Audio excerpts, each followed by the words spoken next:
أعوذ بالله من الشيطان الرجيم بسم الله الرحمن الرحيم والصلاة والسلام على رسول الله وعلى آله وصحبه وسلم. Assalamu alaikum warahmatullah. Muna godiya ga Allah subhanahu wataala bayan hutu da aka tafi dogon hutu na Ramadan. Allah ya dawo da mu. Allah ka ba mu sa'a, Allah ka sa mu fara a sa'a, abinda yake na daidai za mu karanta, Allah ka ba mu ladan. Na kuskure kuma Allah ka yafe mana baki ɗaya. Kamar yadda aka saba muna fara da tafsirul jalalain. Za mu tashi a suratul humaza ko makiya aw madaniya wa ayatuha tis'a. Aka ce makiya ce ko kuma madaniya, ayoyinta guda 9 ne. Tashi ku fita. Bayan bismillahir rahmanir rahim, Allah ya ce wailun, azaba ta tabbata, kalimatu azabin kenan, kalma ta azaba. Awadin fi jahannam, ko kuma wani kwari ne a cikin wutar jahannama, wadi kenan. Likulli humazatin, ga dukkanin wanda ya zamto mai yafuci, ko shine wanda yake ishara, yake nuni da hannunsa wajen yin munafunci.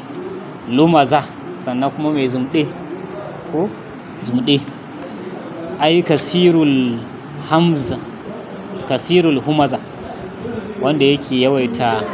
wannan yafice din. Wallamuz, da kuma allamzu. Allamzu shine giba ko cin nama. Nazalat fi man kana yaktabun nabi sallallahu alaihi wasallam, ta sauka ne a cikin wanda yake giba ga annabi sallallahu alaihi wasallam. Wal mu'minina, da mu'minai. Ka umayyata bin khalaf, kaman umayya dan khalaf. Wal walida bin mugira, da kuma walid dan mugira. Wa gairihi ma, da wasunsu dai, ko wa gairahuma. Allazi jama'a,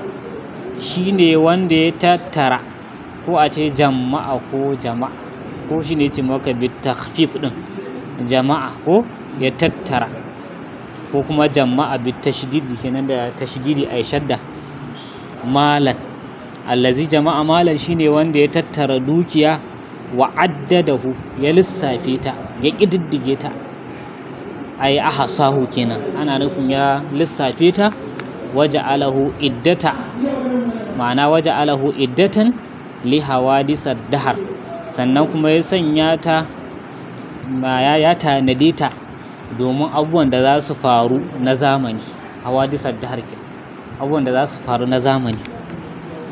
Ya hasabu, yana zaton, li jahalihi, saboda jahilcinsa, anna malahu, haƙiƙa dukiyarsa, akhladahu, za ta dawwamar da shi, ko ja'alahu khalidan, za ta sanya shi wanda zai dawwama, la ya mutu, ba zai mutu ba. Kalla, a'aha, radu'un ko aka ce raddi ne. Layun bazanna, lallai tabbas sai an jefa shi. Akwai lamul qasm, akwai nunu taukid ko. Layun bazanna, wallahi tabbas sai an jefa shi. Jawabu qasmin kin, amsa ce ta rantsuwa. Mahazuf, wanda aka goge. Ai la yudrihanna, ana nufin sai an jefa shi. Fil hudama, a cikin mai karya kashi. Aka ce hudama ita ce wacce take karya abu, take karya kashin wanda suke kafirai, shine alhudama. Allati tahdumu kullu ma ulqiya fiha, ita ce wacce take karya duk abin da aka jefa shi cikin ta. Wa ma adraka, me ya sanar da kai? Ai ana nufin allamaka kenan ko a'lamaka, wa ya sanar da kai? Malhudama, abinda ake nufi wannan mai karya kashin. Narullahi almuqada, wutar Allah ce wacce take kunnanniya. Ana nufin mus'ara, wacce aka kunna ta. Allati tadali'u, wacce take leƙawa. Ai tashriqu kenan, take ƙona. Alal af'ida, akan zukata. Alqulub kenan, jam'u qalb. Wa tahriquha, sai ta ƙona su, ko sai me. Wa alamuha ashaddu, min alami gairiha, aka ce raɗaɗinta shi ya fi tsanani fiye da raɗaɗin waninta daga cikin wutar kenan, liɗufiha ko saboda kunnuwarta. Innaha alaihim, haƙiƙa ita ta kasance a gare su 'yan wutan. Jama'ar damir ya yi wannan ma'ana jam'ud damir ɗin, jam'i ne na damiri, ri'ayatan li ma'ana kullu, saboda kiyayewa da ma'anar da aka kawo ta kullu da aka ce ko ita kullu ɗin, bayan an ce wa ma'adraka wa narul lahi muqada allati tadalu alal afida innaha alaihim musada, to sai aka ce innaha alaihim, ta kasance a gare su mu'sada, wacce take mai rufewa, bil hamzati ka ce mu'sada ka sa hamza, ko kuma bil wawi ka ce musada, ji ya halatta ko aw badalahu, ko abin da yake canjin wannan sabanin wannan, ai mudabaqatan ko mudabaqatan, wacce take rufewa a gare su ita wannan wuta din, fi amadin, a cikin abin da yake ginshiƙai, bidan mil harfaini ko dai a yi wa wannan harafan guda biyu damma ka ce umudin ko kenan ko umudin, da za ka iya faɗan wannan, au bi fatihi ma, ko kuma kai musu fataha, amadin kenan ko umadin ko umudin, diyayi. To shine a cikin ginshiƙai mumaddada wanda suke miƙaƙƙu,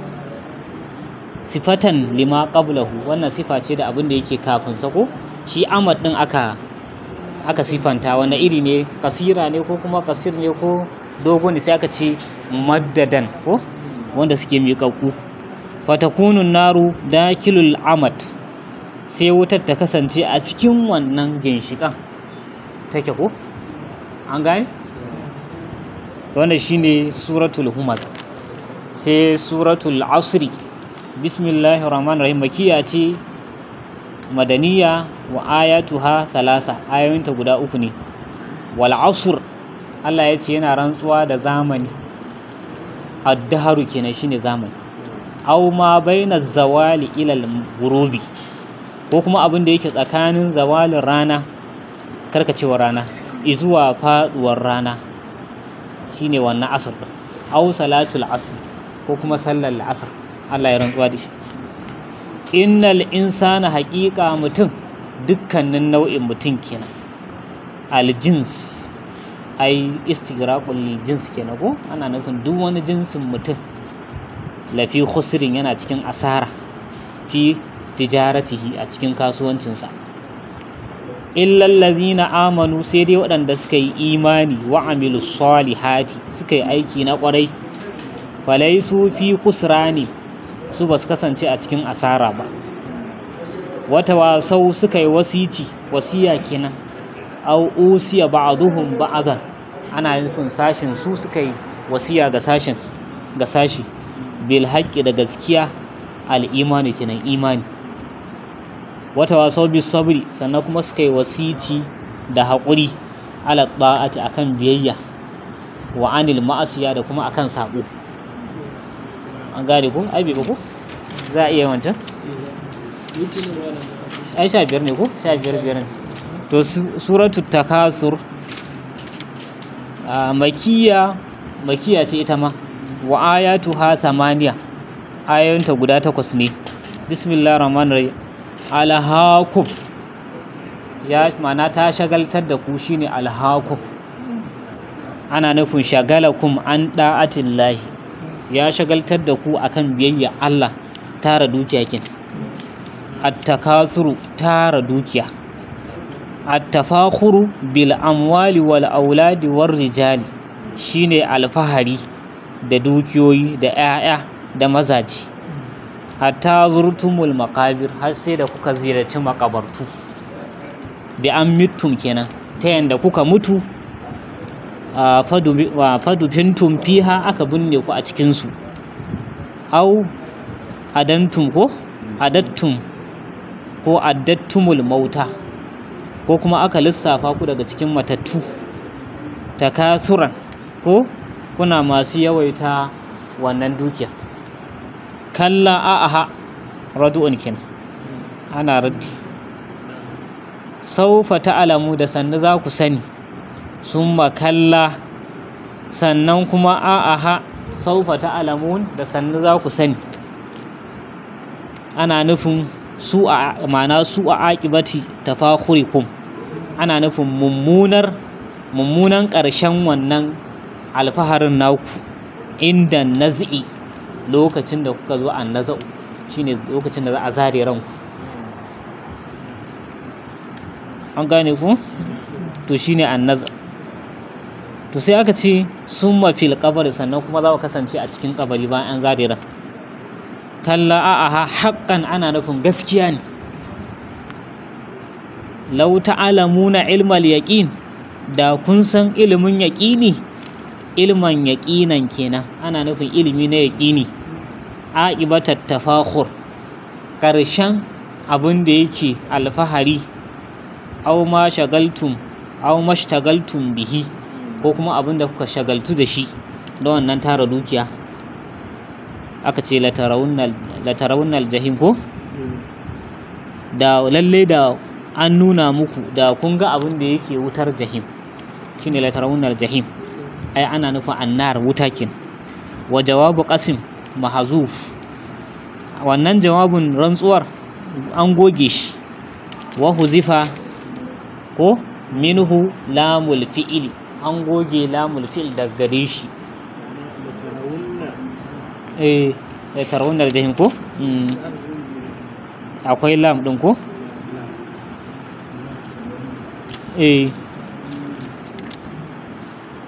Wa ainuhu ko? Da ainin ɗinsa. Sai aka ce wa ulqiyat harkatuha ala ra, sai aka jefa wannan harka ɗin nata, wasalin nata akan ra ɗin ko? Latarawunna ɗin ko? Maimakon latarawuna ko? Latarawuna. Aka ce latarawunna, kaga an sa abin da yake nuna taukid kenan ko? Thumma latarawunnaha, sannan kuma lallai tabbas za ku ganta, ta'kid kenan, ƙarfafawa. Ainal yaqin ko? Gani na yaqini, ana nufin masdar ne. li'anna ra'a wa ayana bi ma'ana wahid ko? Domin shi ra'a da ayana duk ma'anarsu guda ɗaya ne, duk gani kenan.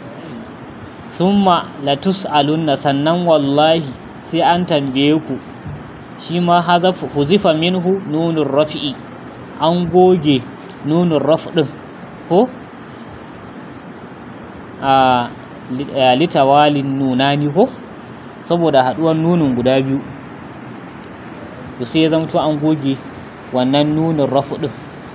wacce za a ta jama'a ko nunin rafi ɗin, saboda haɗuwar nunin guda biyu sai a goge. Lamana latus'alunna, sai aka ce wa wawu damirul jam'i, da kuma wawun ta damiri ta jam'i ko? Akwai wawul jama'a, to ita ma an goge ta. Liltiqa'is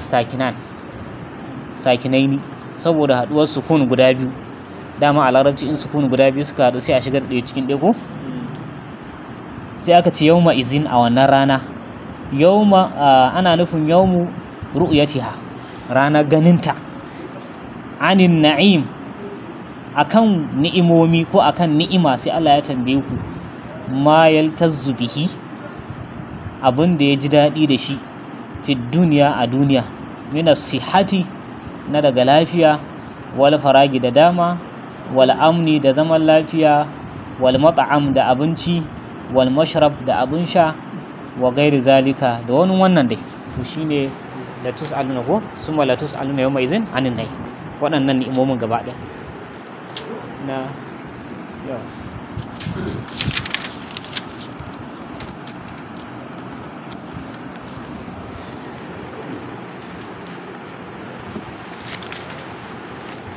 To shi ma kun san wajen? Kamar na alama shi ad-dalil jami'ul mufid ko? Ila mutunil aqidati wat tauhid.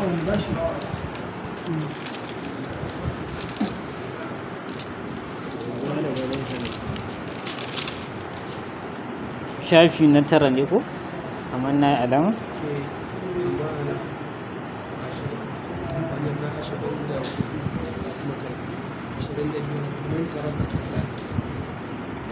man taraka salati aw ba shiga an wuce nan kamar ba nan ne alama wala gazu madin ma al'uram umara'i ila yawmil qiyamah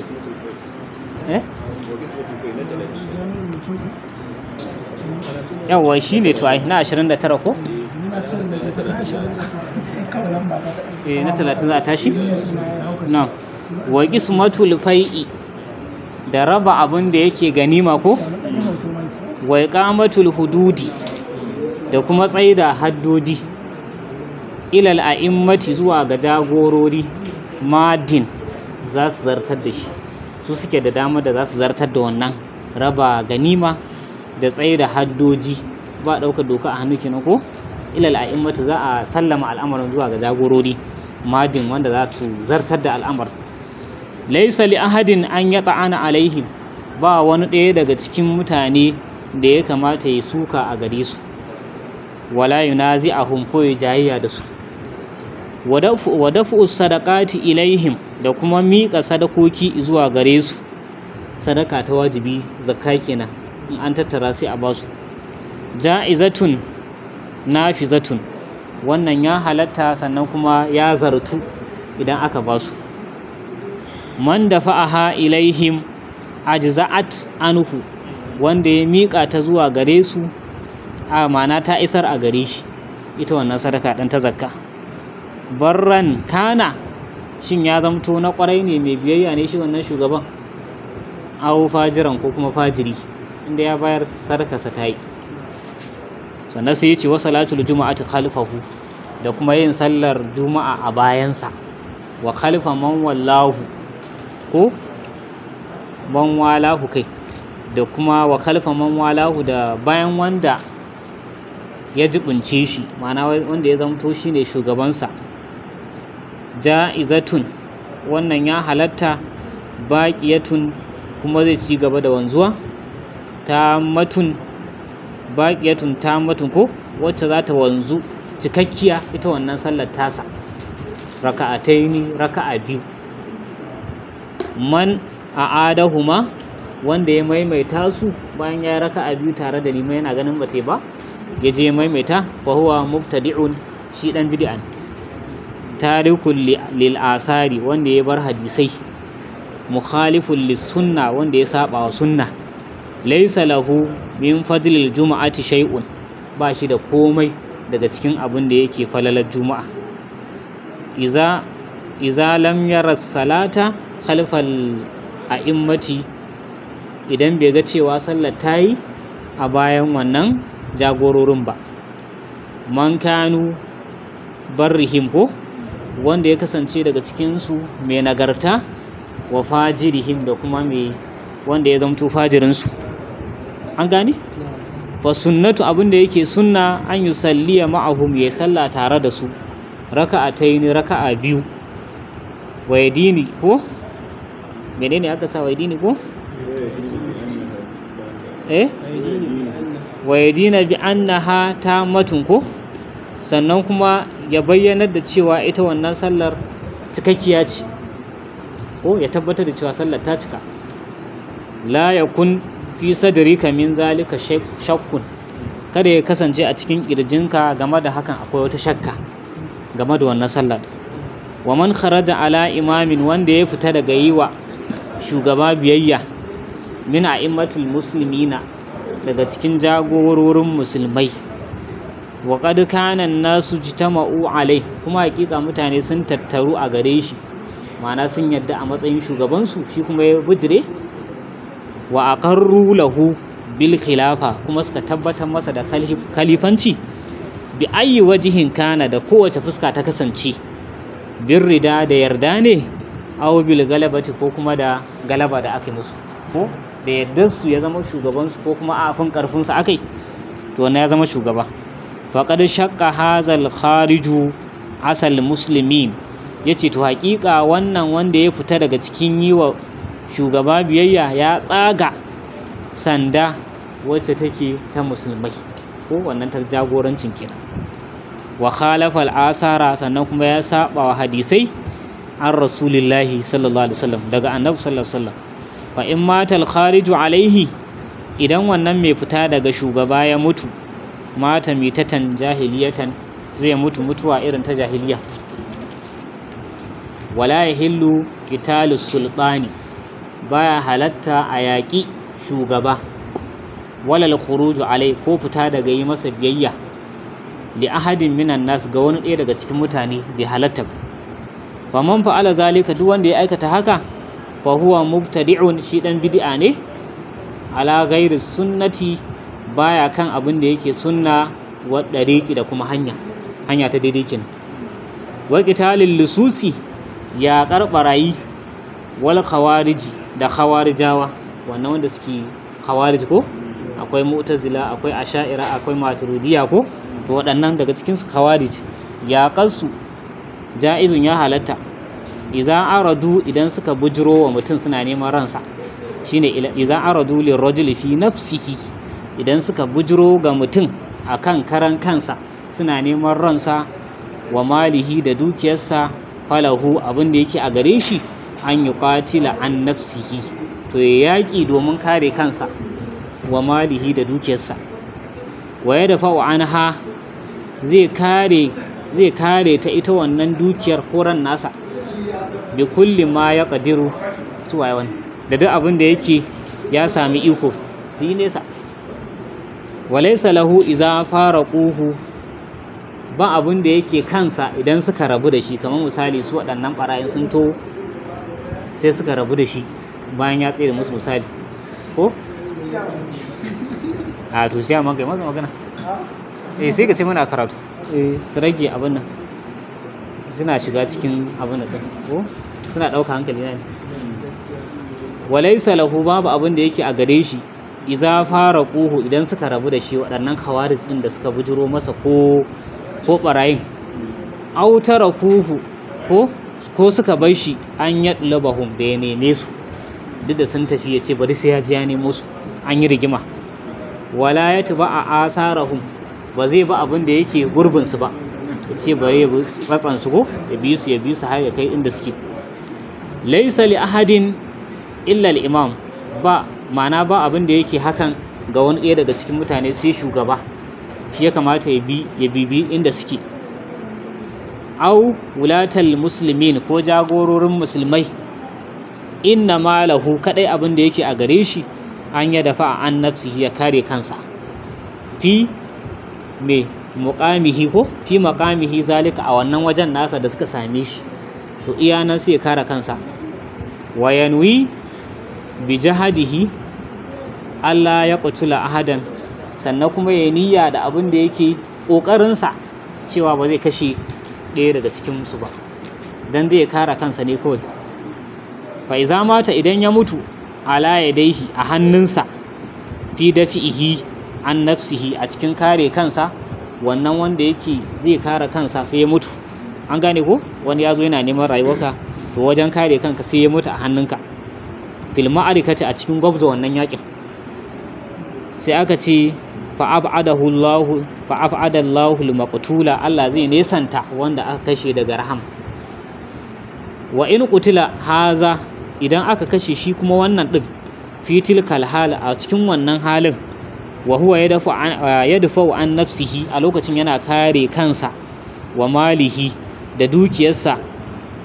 rajautu lahu shafa'ata ina fata a gare shi ya samu ceto ji malaki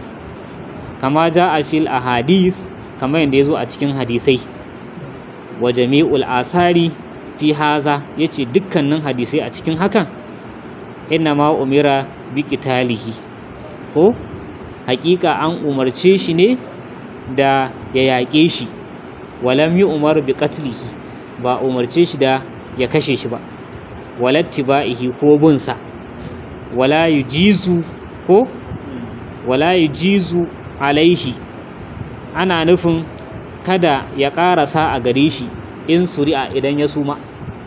kamar lokacin da suke faɗa ko ya doka masa wani abu sai ya faɗi ya suma kai je ya ce bari ya ƙarasa shi to shine ya jizu ɗin ko asali akwai a larabci ana cewa yi jihizu ko ana faɗa wani ko ya jizu kamar yadda ya gaya ma fi hashiyatil madbu'a ko qala shaykhul albani kazal aslu wa la'allahu yujhizu kenan ana nufin qultu fin nusqataini ana nufin yujhizu to shine ake nufin wala yajizu alayka da ya karasa shi ya karasa kashe shi in suri'a idan ya suma au kana jarihan ko ya zamto yayi rauni wa sai ce wa in akhazahu asiran idan ya kamo shi a matsayin ribataccen yaƙi wanda aka ribato shi a matsayin yaƙi falaysa lahu an yaqtulahu ba abin da yake akan sa na damar da ya kashe shi bai da dama ya kashe shi wala yuqima alaihi alhadda kuma kada ya tsayar masa da haddi walakin sai dai yarfa'u amrahu ila man wallahu Allah zai kai ma'ana zai daga abin da yake al'amuran sa ya kai shi zuwa ga wanda Allah ya jibuntar da shi a matsayin shugaba wa ya hukumu fihi sai ya masa hukunci a cikin wannan akwai saura ko wala nashhadu ala ahadin min ahli alqiblati bi amalin yace ba za mu yi shaida ga ɗaya daga cikin ma'abuta alqibla ba bi amalin saboda wani aiki da ya aikata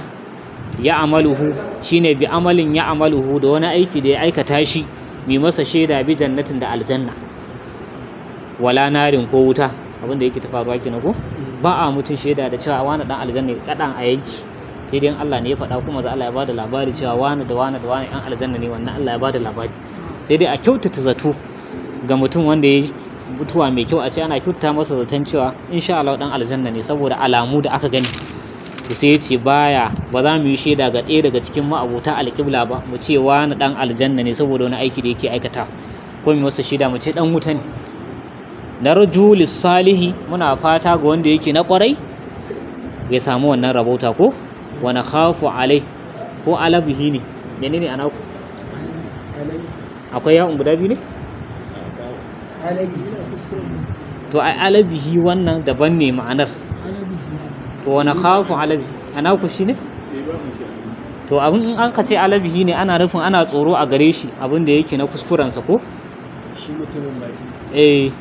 mutumin ko dama ai bainal khawfi waraja ne ko muna fata shi salihi ya samu nasara da alkhairi da Allah akan aikin kwaransa wa nakhafu alai ko alabihi muna jin tsoron abin da yake wannan kurakuran nasa ko kuma alaihi a gare shi in haka ne wa nakhafu alal musii al muslim sannan kuma muna jin tsoro ga wanda yake mai munanawa mai sabo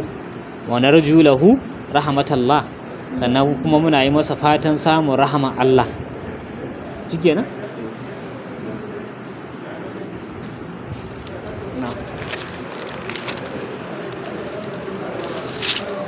shafi na ɗin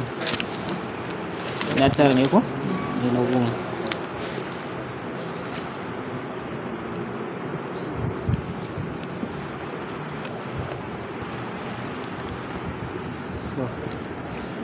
sai min haji ne duk ba ku da shi?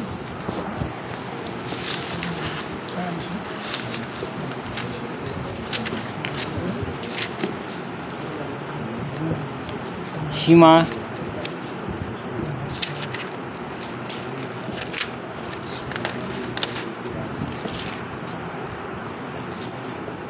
na uku ne?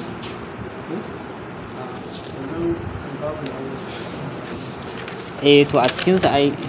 abu na uku?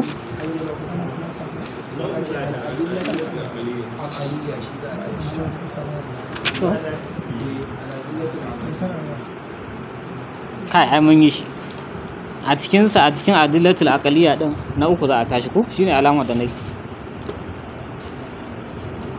ko baka yi alama ba mun yi al-adillatul aqliya to a cikinsa mun yi na ɗaya wujudu hazihil awalim al-mukhtalifa na biyu wujudu kalamihi yawwa to ko yawwa to ai shi to shi za a tashi kun gani wujudu hazan nizamu daqiq ko shine samuwar wannan abin da yake tsarin wanda yake mai girma al-mutamathilu fi hazihi sunanul kauniyya wanda yake musaltuwa a cikin wannan sunnoni wanda suke kasancewa fil khalqi a cikin halitta wa takwin da kuma kasancewa wattan shi'atu da kuma abin da yake farar da halitta, wattadwir da kuma canji halitta in an fara ta daga kamar misali yaro ne yana jariri ko zai fara daga nan zai fara girma ko ya fara zama ya fara tafiya ya waye ya zama yaro matashi har ya zama tsoho. Tadwir kenan canji. Bisa'iril ka'inatil hayya ga dukkanin abubuwan da suke kasancewa rayayyu fi hazal wujud a cikin wannan samuwa ta duniya, da abubuwan da aka samu a duniya to tadwir din da suke na canjin da suke shi ma wannan ya ishe ka gane cewa akwai Allah ko. Fa inna jami'aha yace domin haƙiƙa dukkaninsu khadi'atun li hazihi sunan suna rusunawa ga dukkanin waɗannan sunnoni ma'ana mutaqayyidun biha wanda suke ma'ana suke a ƙayyade da su ko ma'ana suke tare da su. La yastadi'ul khuruju anha ba za su iya samun dama fita daga gare su ba. Su waɗannan abin da yake na sunnonin da aka tabbatar Allah ya sanya wannan halittun za su kasance a ciki, to a mutaqayyidun biha suna ɗamfare suna ƙayyade da su ma'ana suna da baibaye da su. La yastadi'una al-khuruju anha ba za su taɓa samun iya fita daga gare su ba, bi halin da wani hali min al-ahwali daga cikin halaye. Sai ce fal insanu masalan misali mutum ko ya alaƙu nudufatan za a sanya shi a matsayin mani fil rahim a cikin mahaifa, thumma tamurru bihi atwaru sannan abin da yake canji zai wuce a gare shi ko wa qad khalaqakum atwara kamar yadda Allah ya faɗa atwar din to shine canji mataki to dan adam zai zamto na farko ya alaƙu nudufatan fil rahim za a sanya shi ya zamto mani ne a cikin mahaifa, summa tamurru bihi atwarun sannan kuma wasu canji za su wuce a gare shi ajiba wanda suke na ban mamaki. La da kala li ahadin ghayrallahi fiha ba wani ɗaya daga cikin wani Allah wanda ya shiga ciki na ikon wannan ko ya khuruju ba'daha zai fito kuma a bayan waɗannan addu'ar din canjin zai fito bayan su basharan sawiya mutum wanda yake daidaitacce. Haza fi khalqihi wannan fa a cikin halittarsa ne, wannan a cikin halittarsa shi dan adam wa takwinihi da kuma kasancewarsa.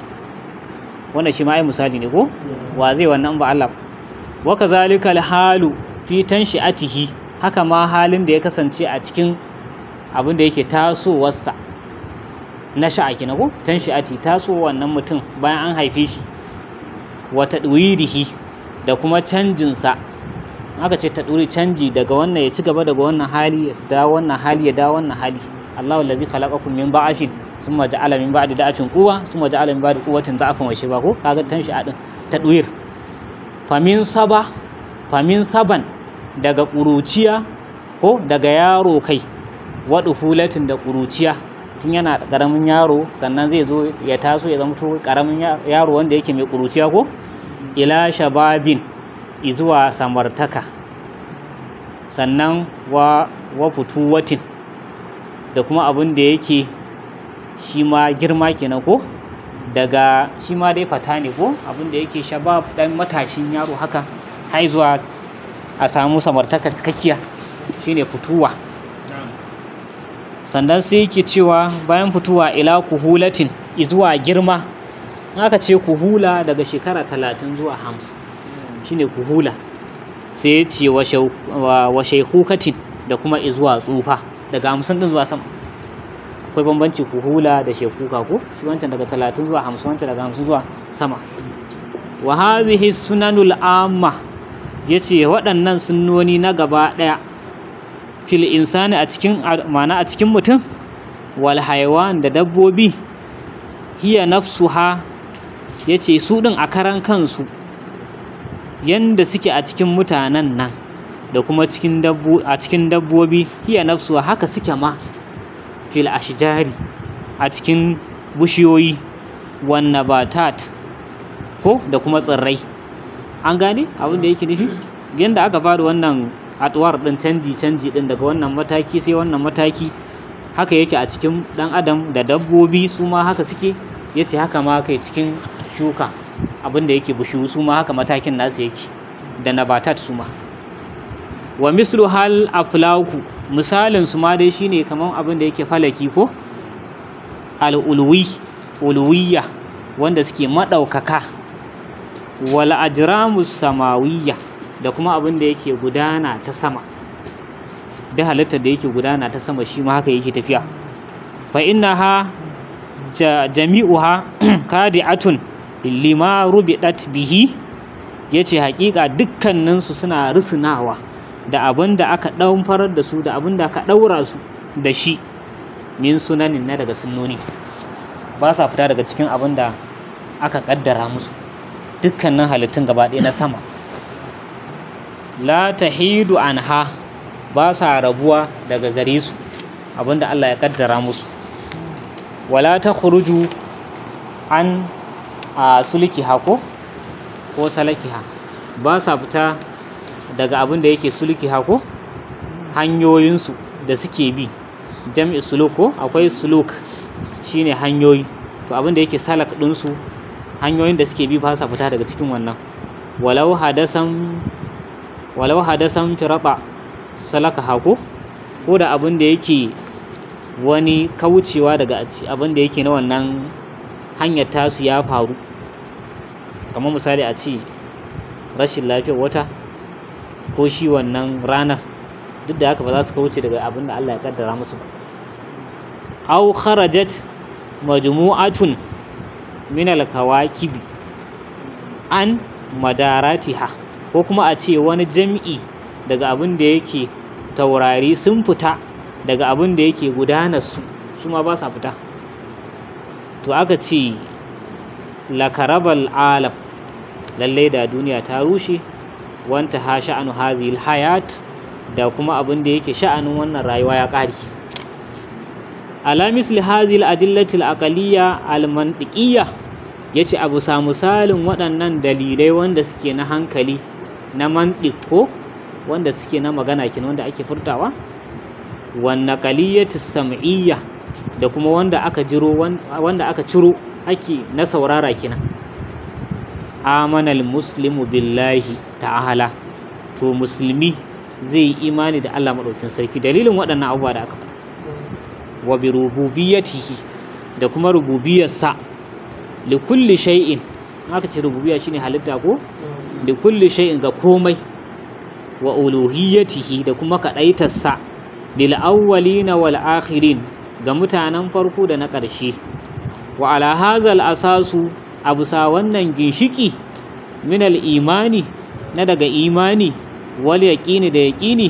ta takayyafu hayatul muslim, rayuwar musulmi take kasancewa. Yaya za ta kasance ko? Fi jami'i shu'uni, a cikin dukkanin sha'anunuka. Al-faslu thani, al-imanu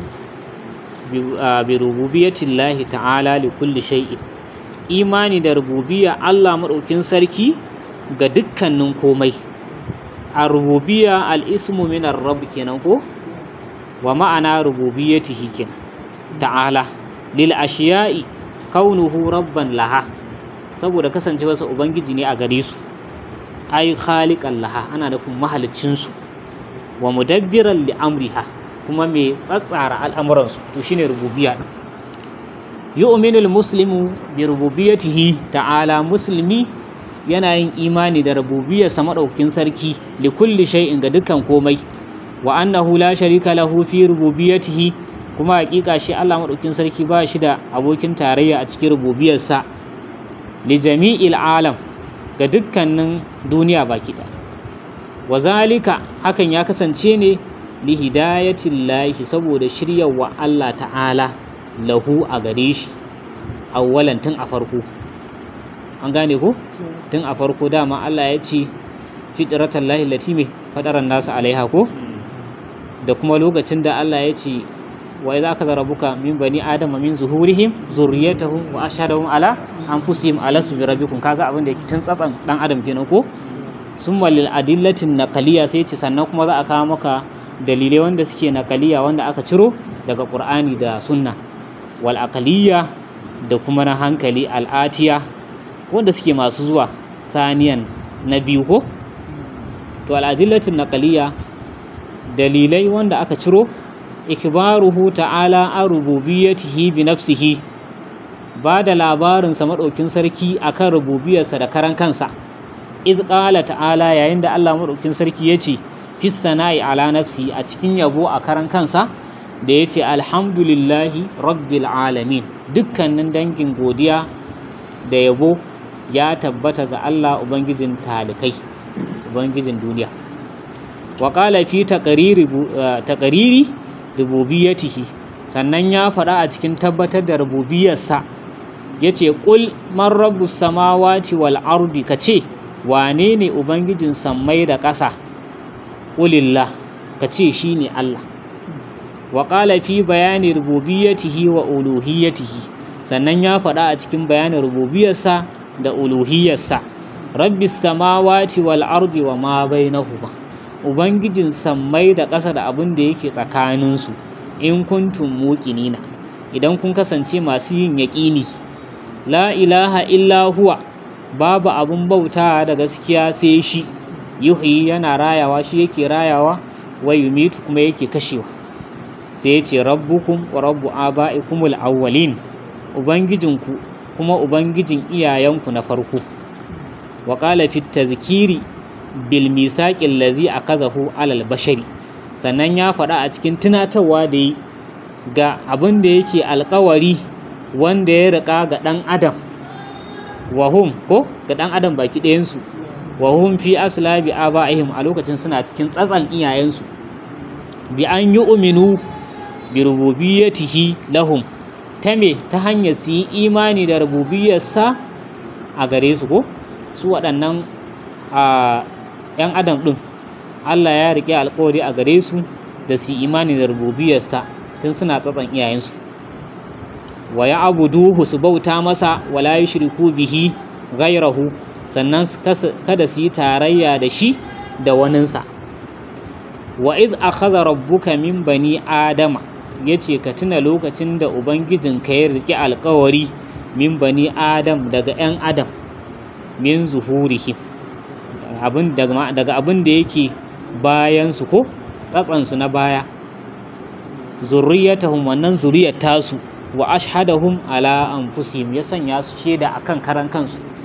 yace alastu bi rabbikum shin ba ni ne ubangijinku ba qalu bala suka ce ƙwarai kuwa shahidina mun shaida wa qala fi iqamatul hujjati alal mushrikina sannan ya faɗa a cikin tsaida hujja akan mushrikai wa ilzamihim biha da kuma lizumta su ko da kuma lizumtawa a gare su da ita wannan hujja din qul man rabbus samawati sab'i wa rabbul arshil azim kace wane ne ubangijin sammai din nan guda bakwai wa rabbul arshil azim kuma ubangijin al'arshi mai girma sai yaquluna lillah da sannu zaka ji sun ce ga Allah suke dukkan wannan halittun qul afala tattaqun kace shin to me yasa ba za ku ji tsoron Allah ba ko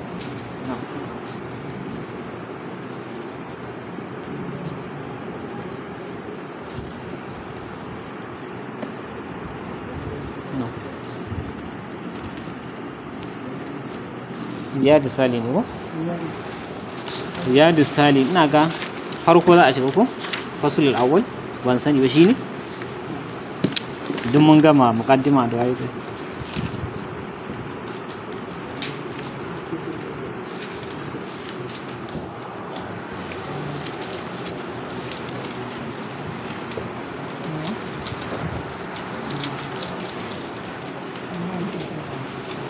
shine babul ikhlas shine ko ai mun gama wancan ko na farko kenan babi na farko babul ikhlasi babun ikhlasi wa ihdarin niyya da kuma halatto da niyya fi jami'il a'mal a cikin dukkanin ayyuka wal aqwal da zantuka wal ahwal da halaye albaliza wanda suke a fili wanda suke fitowa fili wal khafiyya da kuma wanda suke a ɓoye ai ba fara ba ko? na duwana ya ce an fara qala Allah ta'ala shi din ne ko Allah madaukakin sarki ya ce wa ma umiru illa liya'budullaha mukhlisina lahuddin, ba umarce su ba sai dai me su bauta wa Allah mukhlisina lahuddin, suna masu tsarkake addini a gare shi, hunafa'a suna karkacewa, ana nufin su karkace daga dukkanin addinai zuwa ga addinin musulunci. Wa yuqimu salata, su tsaida sallah, wa yu'tu zakata, su bada zakka, wa zalika dinul qayyima, wannan shine miƙaƙƙen addini. Wa qala ta'ala, Allah madaukin sarki yace lan yanala Allah luhumuha, bangaren hadiya kenan ko Allah baya neman, baya buƙatar abin da yake naman su, wannan hadayar da kuka yanka, wala dima'uha, ko abin da yake jinanan su, walakin yanaluhu taqwa minkum, sai dai yana nema daga gare ku wanda yake mai takawa, wanda ya yanka wannan naman dan neman yarda Allah, to Allah abin da yake nema kenan. An gane ko? Domin ahlul jahiliya sun kasance a suna yin wannan abin da yake dawafi ga ɗakin Allah, su zo su yanka domin mai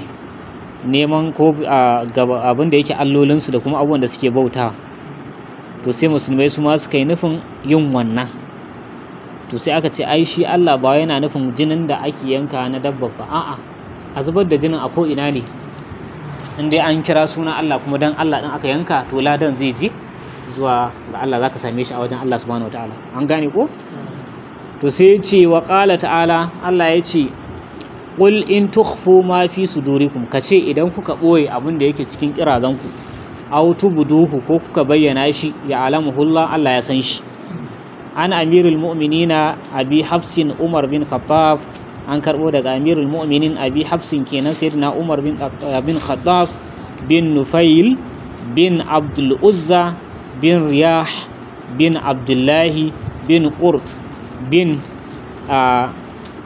Zar'ako Razah bin Adi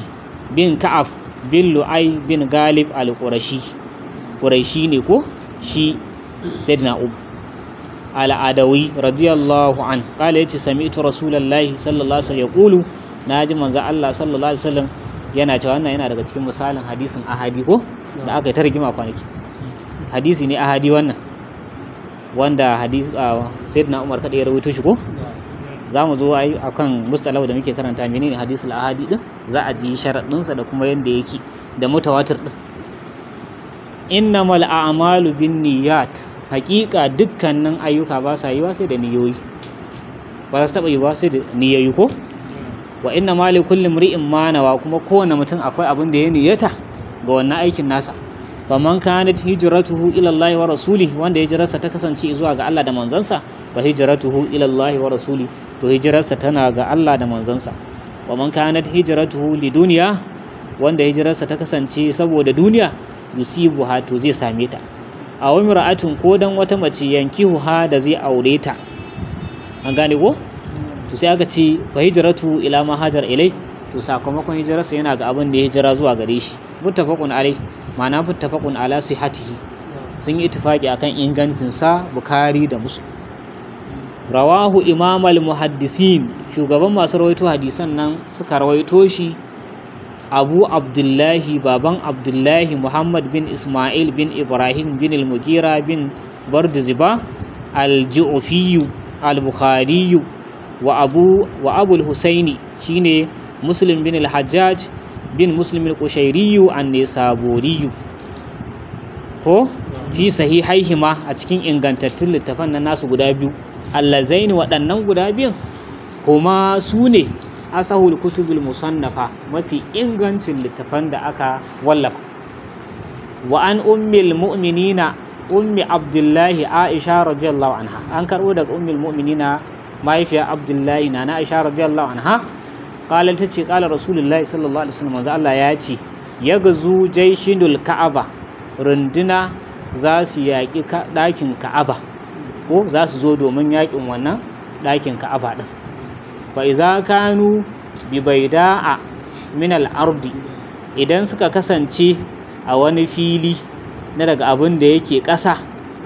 shi da baida al-ardi, to idan suka kasance a wannan lokacin suka zo,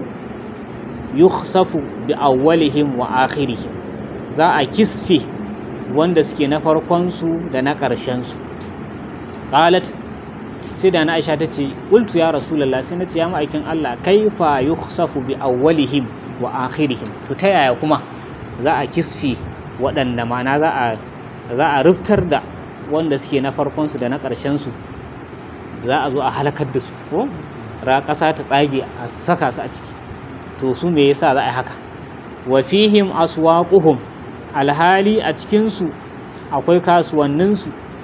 wa man laysa minhum, da wanda ma ba sa cikin su cikin wannan laifin. Qala, sai yace yukhsafu bi awwalihim wa akhirihim, za a kisfe wanda suke na farkon su da na ƙarshen su, thumma yub'asuna ala niyyatihim, sannan sai a tashi su akan niyyar su. Kaga al-ikhlas din kenan, wa ihdarin niyya ko to shine wannan. To sai yace muttafaqun alai, hadha lafzul bukhari, wannan shine lafzul bukhari. Wa an Aisha radiyallahu anha qalat, tace qala an-nabiyyu sallallahu alaihi wasallam, annabi sallallahu ya ce la hijrata ba'da al-fatih, babu hijira bayan an yi fatahu makka, hijira ta gaba ɗaya, a ce gari an yi hijira gaba ɗaya. Hijirar ɗaiɗaiku wannan ba laifi ko, dan mutum ya ce shi ya bar Najeriya daga yau, ba wanda zai ce dole sai ya zauna a Najeriya ko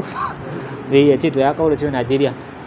ya batta, ko ya bar Kano ya yi hijira zuwa Abuja ko Kaduna, haka dai hijira ta gangami da za a ce gaba ɗaya an tashi gari, to shine la hijrata ba'da al-fatih, babu hijira bayan an yi fatahu makka, walakin jihadun wa niyya, sai dai yin jihadi da niyya kuma. Wa izastum firtum fanfiru, idan aka nemi ku fito to ku fito dan yin yaki.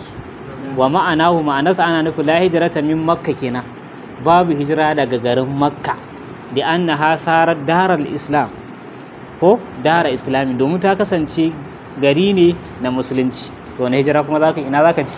ko in ka bar garin makka ai ba inda zaka je. To sai ya ce wa an abi abdullahi jabir bin abdullahi al-ansari radiyallahu an, kala ya ce kunna ma annabi sallallahu alaihi wasallam, mun kasance tare da annabi sallallahu alaihi wasallam fi gazwatin, a cikin wani yaki.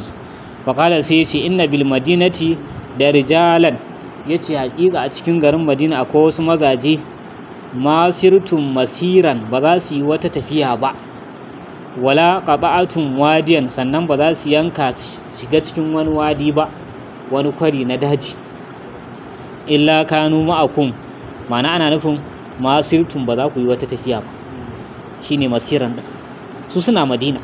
amma duk da haka duk wata tafiya da za ku yi ta, wala qata'atun wadiyan, ko ku yanka ku bi wata hanya ta cikin daji,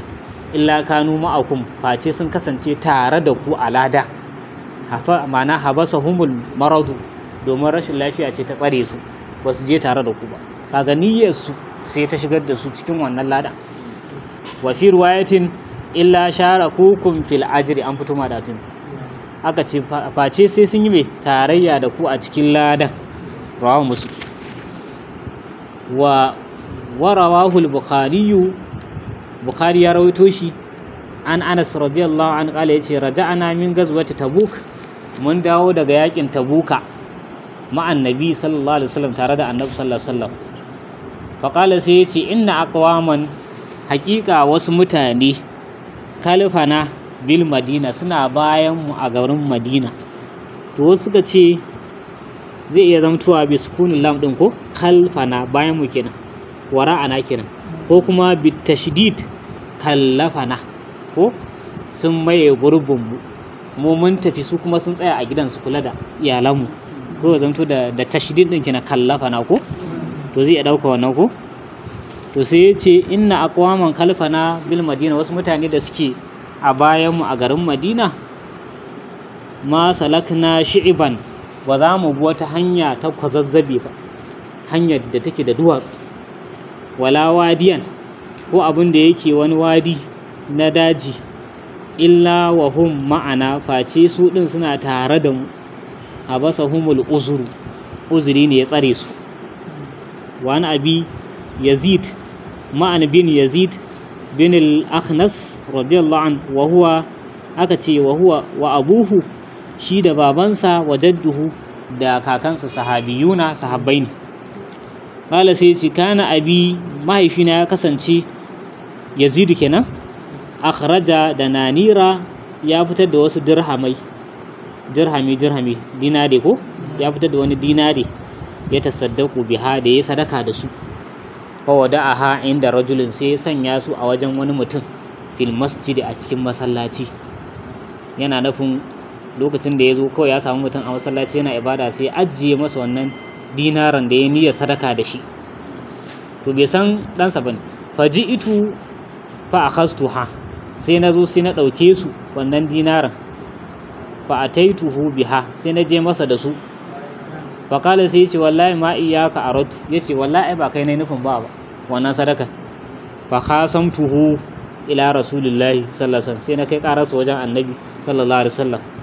Fa qala, sai yace laka ma nawaita ya yazidu, ya kai yazidu kana da niyyar abinda, mana kana da ladan abinda ka niyyata. Walaka ma akasta ya ma'an, kai kuma ma'an abinda ka dauka naka ne, kaje shi ba za a tauye masa wannan ladan nasa ba ko shikenan ko.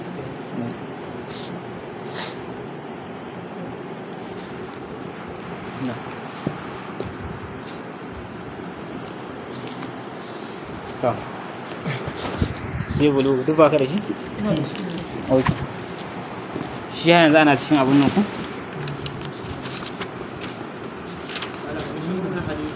Na.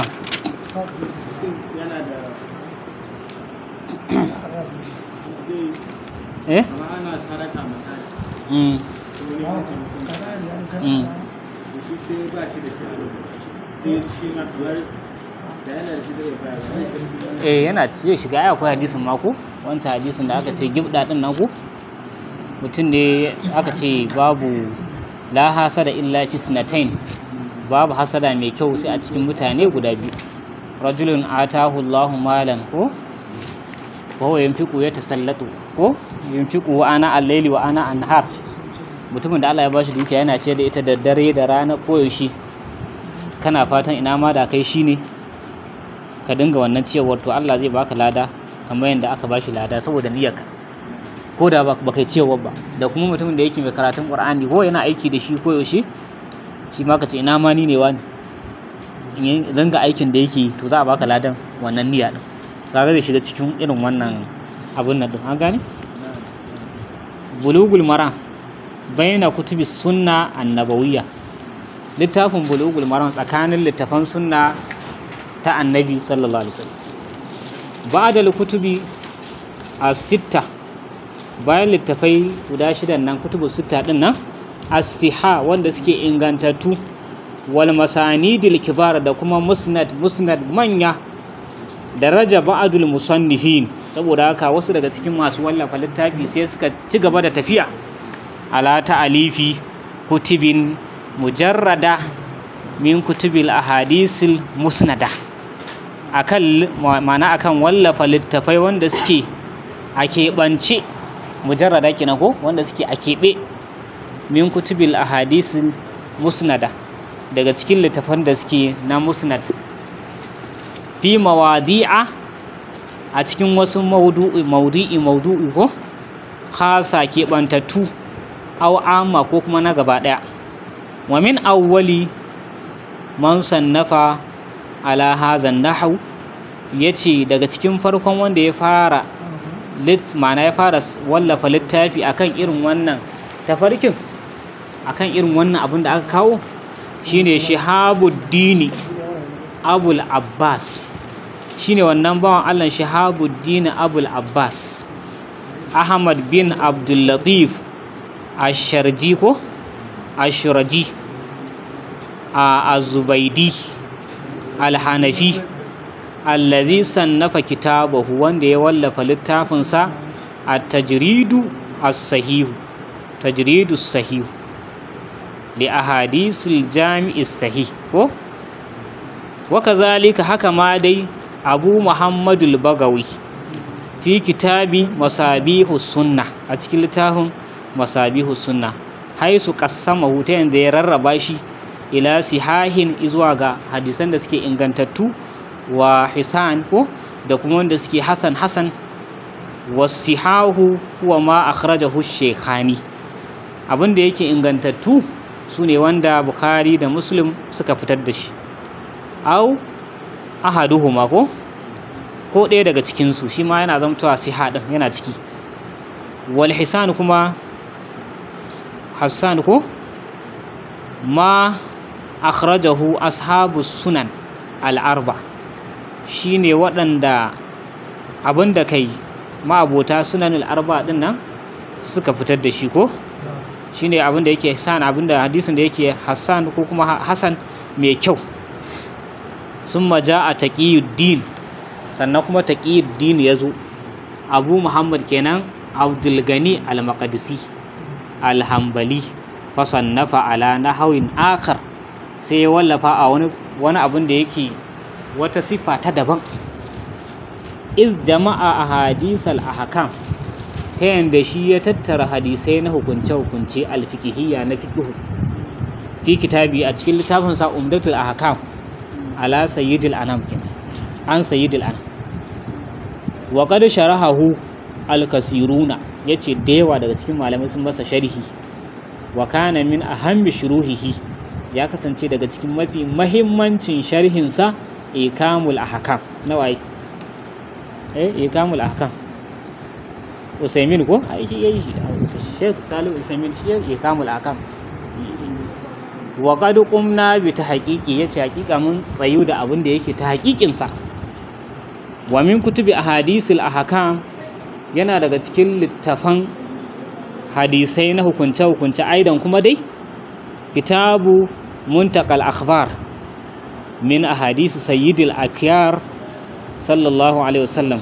shi ma wannan kenan ko. Wa min a'zami shuruhihi, yana daga cikin mafi girman sharhinsa shi wannan littafin kitabu nailul awdar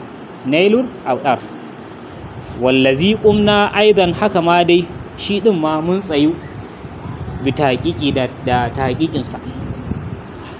Wa ya'ti kitabuna haza, yace wannan littafin namu zai zo jami'an wanda zai tattara likathirin min ahadisil ahkam, ga abin da yake da yawa daga cikin hadisan hukunce. Wa qad sharahahu gairu wahidin min al-ulama, yace hakika ba mutum ɗaya ba daga cikin malamai sun masa sharhi. Minhum, daga cikin su akwai Muhammad bin Ismail as-San'ani fi kitabihi Subulus Salam, a cikin littafin sa na Subulus Salam. Wa qad qumna aidan, hakika dai mun tsayu bi tahqiqi hazal kitab, da tahqiqin wannan littafin Subulus Salam din. Summa ta'ati al-kutubus al-musammatu ko bil arba'ina, sannan kuma sai wasu littafai suka zo wanda ake kiransu da arba'ina. Faqad ruya an rasulillahi sallallahu alaihi wasallam, hakika an rawaito daga annabi sallallahu alaihi wasallam, man hafaza ala amtani arba'ina hadisan, wanda suka haddace abin da yake matani na hadisai guda 40 fi amri dinihi ko fi amri diniha ko, a cikin al'amarin addininsu na su waɗannan hadisan da aka kawo. Ba asahullahu ta'ala yawmal qiyama, Allah madaukin sarki ya tashe shi a ranar kiyama fi zumratul fuqaha'i,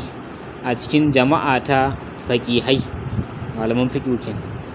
Wa qad sannafa al-ulama radiyallahu anhum, yace hakika malamai Allah ya da su sun wallafa fi hazal bab, a cikin wannan bangare na 40 da aka kawo, ma la yuhsa, abinda ba za a iya lissafe shi ba. Akwai 40 da yawa, ba iya nawawi bane ko, akwai su da yawa. Min al-musannafat, na daga abin da yake littafai da aka wallafa. Fal awwalu ko yace fa awwalu man sannafa fi hazal ilm, farkon wanda ya fara wallafa littafi a cikin wannan ilimi, ala mablagi ilmi, abusa abin da yake kaiwa matuƙa ta ilimi, shine Abdullahi bin al-Mubarak. Thumma Muhammad bin Aslam, sannan Muhammad dan Aslam ad-Dusi kenan. Thumma al-Hasan bin Sufyan, sannan kuma Hasan dan Sufyan an-Nasa'i. Thumma Abubakar al-Ajuri ko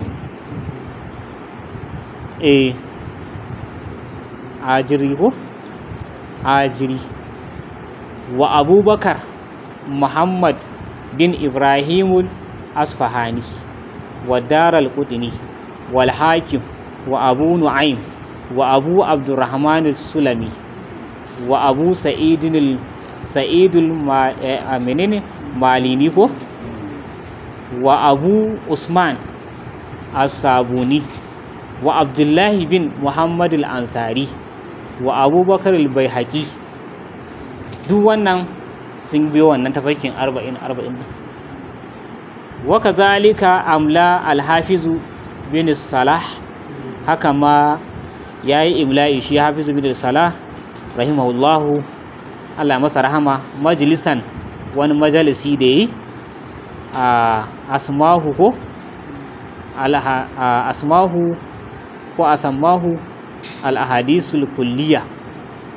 da aka kira wasu da ahadisul kulliya. Jama'a fiha 26 hadisan,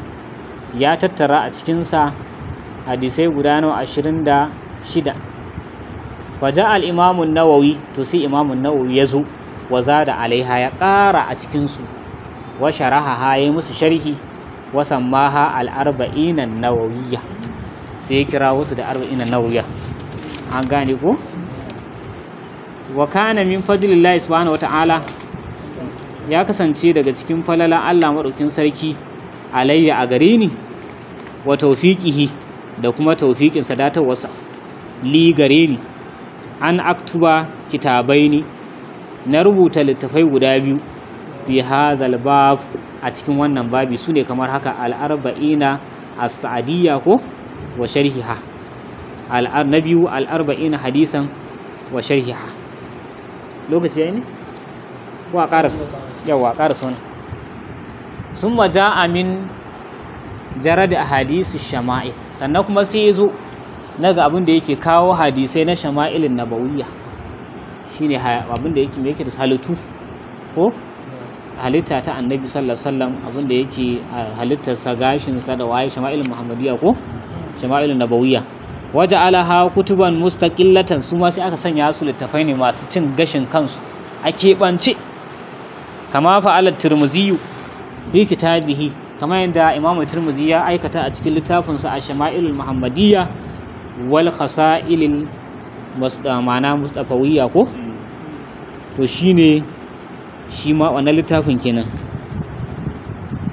Wallazi qumtu bi tahqiqihi aidan, da kuma wanda na tsayu da tahqiqin sa dai. Wa hakaza to amana tamdi safinatul ilmi al-azim, yace kamar haka dai abin da yake jirgi na ilimi mai girma zai ci gaba da wanzuwa da tafiya kenan. Tamakhara ubaba buhari sunna, wanda za su dinga abin da yake fuskanta shine tamakhara ubaba bihari sunna, za su dinga fuskantar abin da yake kogi masu yawa na sunna al-mushrifa, wacce take mai girma. La ta tawaqqafu, ba za su taba tsayawa ba, hatta yarisallahu al-arda, har sai Allah ya gaji abin da yake kasarsa, ya gadar da kasa ko ya gaje kasa din, wa man alaiha, da wanda suke kanta da halittu kenan. Sai ce nafa'ana Allah ta'ala jami'an, Allah madaukin sarki ya amfanar da mu baki daya bi hadzal ilmi jalil, da wannan ilimi mai girma. Allahumma ya sami an-nida, ya ubangiji mai jin kira, ya mujibar du'a, ya mai amsa addu'a, infa bi kitabina haza, yace ka amfanar da wannan littafin namu, kullaman qara'ahu, duk wanda ya karanta shi ko sai me wafaqahu ko fiqhu lil amali, sannan ka datar da shi ga yin aiki bima fihi, da abin da yake cikinsa. Waja'alna minal ladzina yaquluna fayaf'aluna, sannan ka sanya mu daga cikin waɗanda suke faɗa kuma su aikata. Wa yaf'aluna fayukhlisuna, kuma su aikata su yi ikhlasi. Wa yukhlisuna fayuqbaluna, kuma su yi ikhlasi a karɓa musu. Sai ya ce wa salamun alal mursalin, aminci ya tabbata ga manzanni, walhamdulillahi rabbil alamin, dukan godiya ta tabbata ga Allah ubangijin talibai. Za a zo tarjamatul Imam Ibn Hajar ko?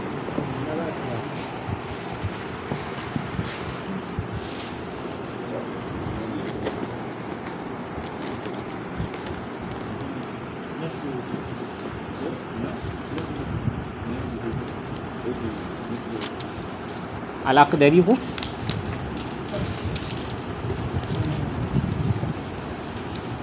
kun yi alama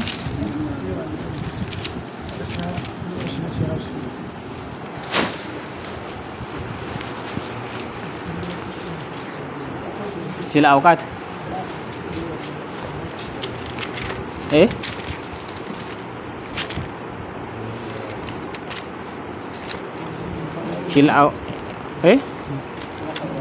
babin fi sahawi kai din naga wanne ne to wanne ne naku alama da kuka ina ne a wannan fa al'akdari kai ana kadiri kana tafiya tadiri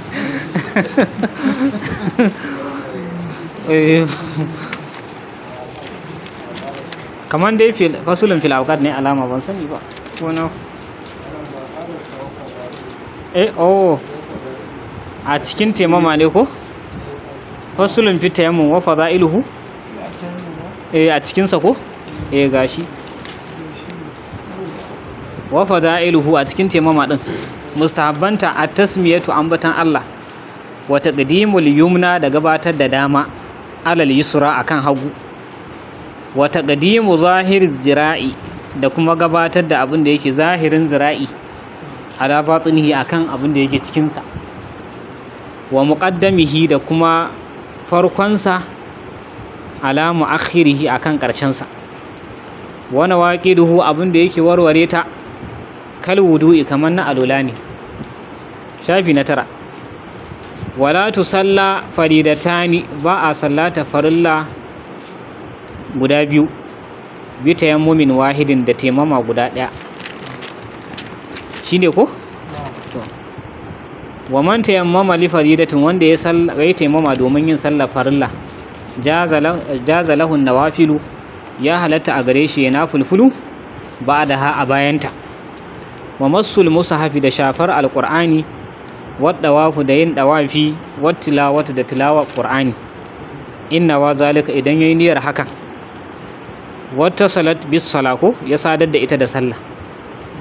walam yakhrujil waqtu kuma lokaci bai fita ba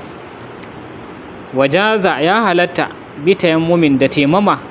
annafila yin nafila kullu ma zukira duk abinda aka ambata illa al-farida sai dai farilla wa man sallal isha'a wanda ya sallaci isha'i bi tayammumin da wata taimama kama lishafi'i wal wutr to ya tashi domin yayi ko kuma ya tashi domin yin shafa'i da wutri ba'daha ya tashi yayi wannan shafa'i da wutrin a bayanta an yi ko to to na sun nan ne alama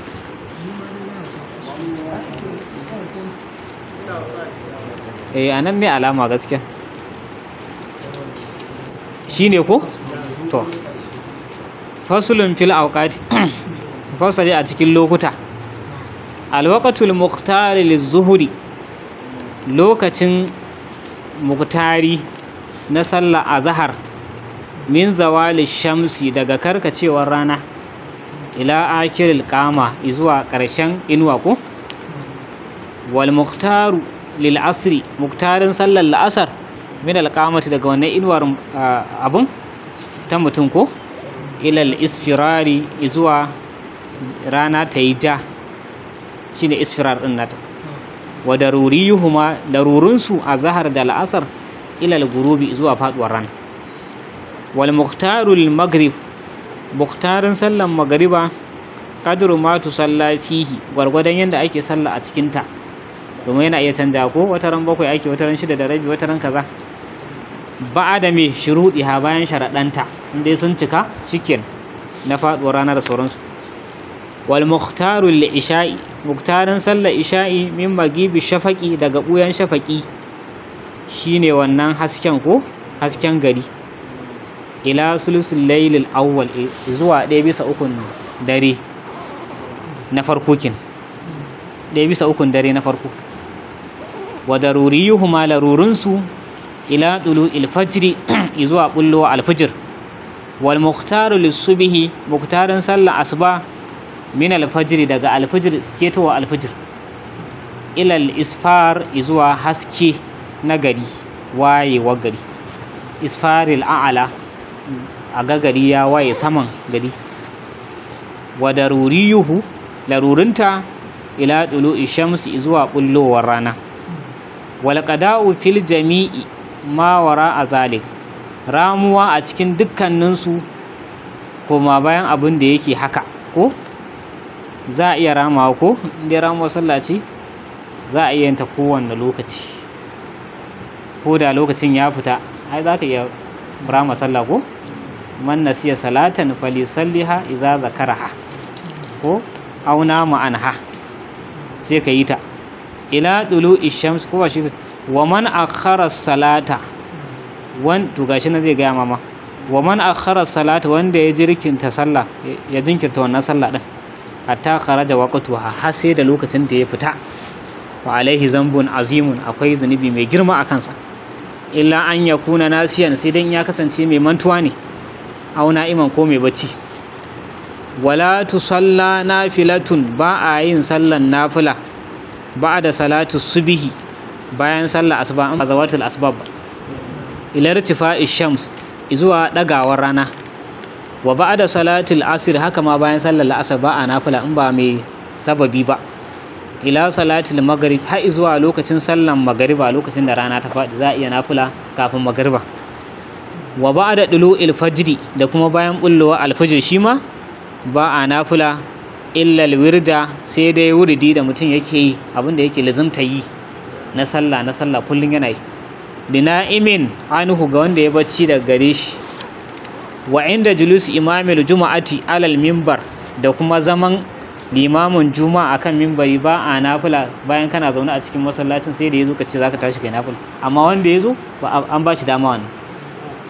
kai kana zaune a masallaci baka tashi nafila ba sai da liman yazo ko da aka yi kiran sallah zai tashi ya fara hudu ba wannan shine aka hana an gane ko amma wanda yazo zai yi tayyatul masjid to sai ya ce wa ba'dal juma'ati bayan sallar juma'a ma ba a nafila hatta ya khuruja min al masjid har sai ya fita daga masallaci aw ya takallam ko a can kina ko yayi magana yayi tasbihi kenan addu'o'in da ake bayan sallah indai kai zaka iya a masallacin mafi falala ka bari ka dawo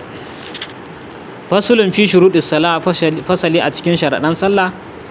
wa shuruɗis salati sharaɗan sallah da haratul hadasi tsarkin hadasi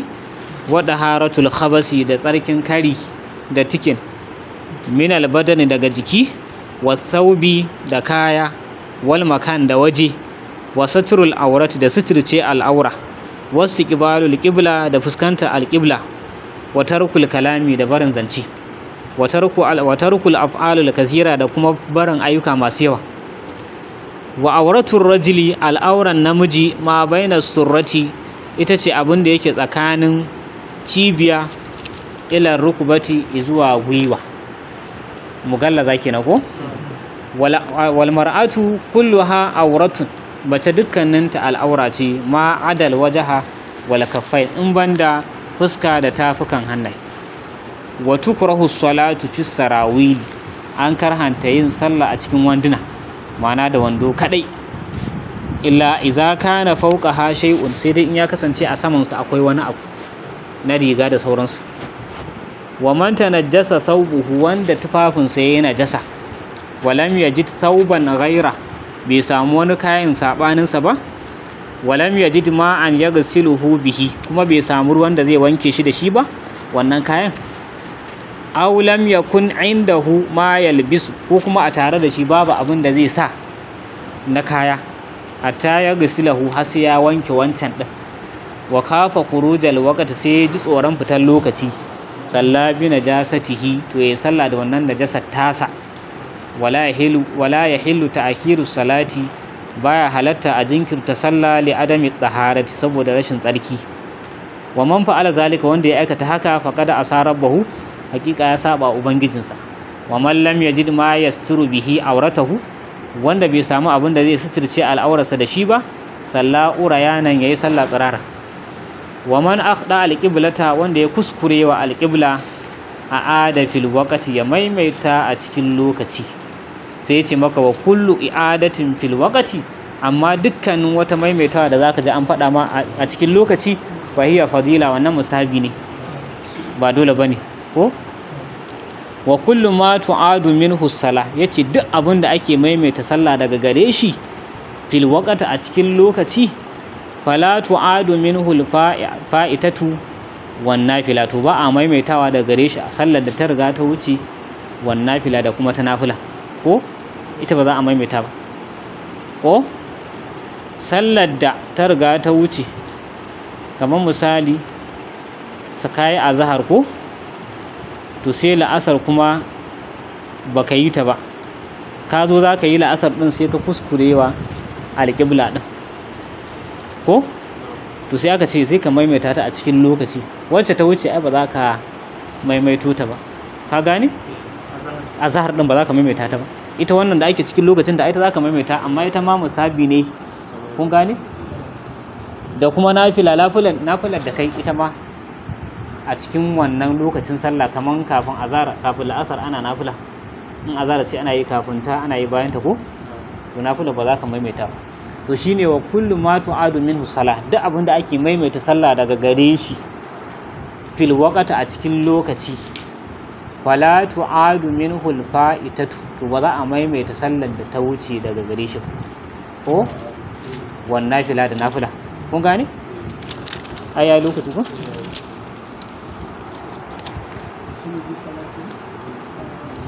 to sai wannan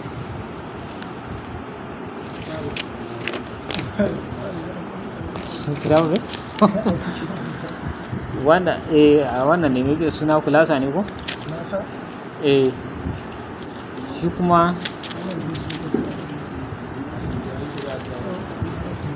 an shiga ku addawur tsani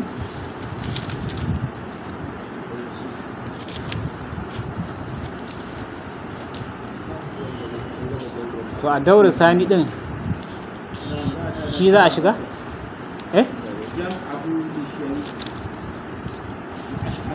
da ashirati shi ne mu a farkon kaga nasu da ashirati to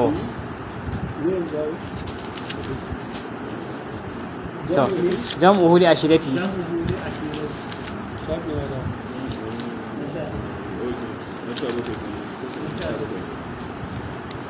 oh an wuce dauro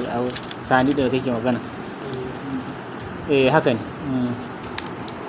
jam'uhu li ashiratihi ko tattarawarsa ga danginsa shi manzo Allah sallallahu alaihi wasallam da Allah ya ce wa anzir ashiratakal aqrabin to sai ya ce aka ce jama'an nabiyu ahlahu annabi sallallahu alaihi wasallam ya tattara ahalinsa wa aqaribahu da makusantansa lamma nazala alaihi qauluhu ta'ala lokacin da fadin sa madaukin sarki ya sauka a gare shi wa anzir ashiratakal aqrabin kai gargadi ga danginka makusanta sai aka ce fa ballagahum risalata rabbih sai isan musu da sakon ubangijinsa ko sai aka ce to wa anzarahum sannan kuma ya musu gargadi azaba yawmin azim azaba wata rana mai girma yawma la yanfa'u malun wala banun ranar da dukiya ba za ta amfana ba ko 'ya'ya fatakallama alqawmu sai mutanen suka yi zance kalaman layyinan zance wanda yake mai taushi illa ammuhu aba lahabin sai dai ammunsa abu lahab allazi kana aduwuhu al-ashaddu wanda ya kasance makiyinsa ne dama na tsanani ma'ana makiyinsa ne wanda yake mai tsanani fa innahu raddan qabihan domin shi yayi raddi mummuna wa talaba minhum al-qabda alai sannan ya nema daga gare su kama shi manzo Allah sallallahu alaihi wasallam fa qala lahu abu talibin sai abu talib yace da shi wallahi lanamna annahu ma bakina yace wallahi sai mun kare shi matukar muna ci gaba da wanzuwa ko matukar muna raye ba za mu bari ka cutar da shi ba sai mun bashi kariya al-khulasa lamma nazala alaihi qawlu ta'ala lokacin da fadin madaukakin sarki ya sauka a gare shi wa anzir ashiratakal aqrabin kai gargadi ga danginka makusanta jama'a ahalahu sai tattara ahalinsa iyalansa kenan wa qaribahu da makusantansa wa ballagahum risalata rabbih ya isan musu da saƙon ubangijinsa. Faradda alaihi ammuhu abu lahabin, sai ammun sai ya masa raddi shi abu lahab, raddan ƙabihar raddi mummuna. Ta'assubu ƙuraishin alan nabi sallallahu alaihi wasallam, ta'assubancin ƙuraishawa ga annabi sallallahu alaihi wasallam, tribalism kenan ko shine ta'assub, at-ta'assub kenan ko. Sai aka ce tabaddala hubbu quraishin lin nabi bughdan, soyayya quraishawa ga annabi ta canja ta koma kiyayya. Wa qurbuhum lahu bu'dan, kusancin su a gare shi kuma ya koma nisa. Wa sidquhu kaziban, gaskiyarsa kuma ta zanto ƙarya. Wa amaluhu huzwan, aikinsa ya zamto kuma abin izgidi. Wa zalika, hakan ya kasance ne munzu da ahun ila ibadatillah, tun lokacin da ya kira wasu zuwa ga bautar Allah. Wa aba alihatahum, ya aibanta allolinsu. Wanda saba kulla man abadaha, kuma ya jingina duk wanda ya bauta musu wannan allolin nasu da suke bautawa, ila gala, ya jingina shi zuwa ga bata. To sai aka ce wa laqad saru ila ammihi, hakika sun tafi wajen ammunsa. Wa dalabu minhu, suka nema da gare shi an yamna ar-rasula sallallahu alaihi wasallam, da ya hana annabi sallallahu alaihi wasallam an sabbi alihatihim, akan zagin allolinsu. Wata dalili abaihim, da batar da iyayensu. Faraddahum raddan jamilan, sai ya musu raddi mai kyau, ya ba su amsa wacce take mai kyau. Wa rasulu mustamirrun fi nashrid din, shi kuma annabi ya ci gaba da abin da yake yada addini. Wa ila'i kalimatil haqqi, da kuma ɗaukaka kalmar gaskiya. Maji'u quraishin li abi dalibin marratan thaniya, tafiyar quraishawa da suka yi zuwa ga abi dalib karo na biyu. Lamma ra'at quraishun intisharan nabiyu, ko kuma istimrarun nabi fi nashri da'awati, yayin da quraishawa suka ga ci gaban da annabi yayi sallallahu alaihi wasallam cikin yada da'awarsa.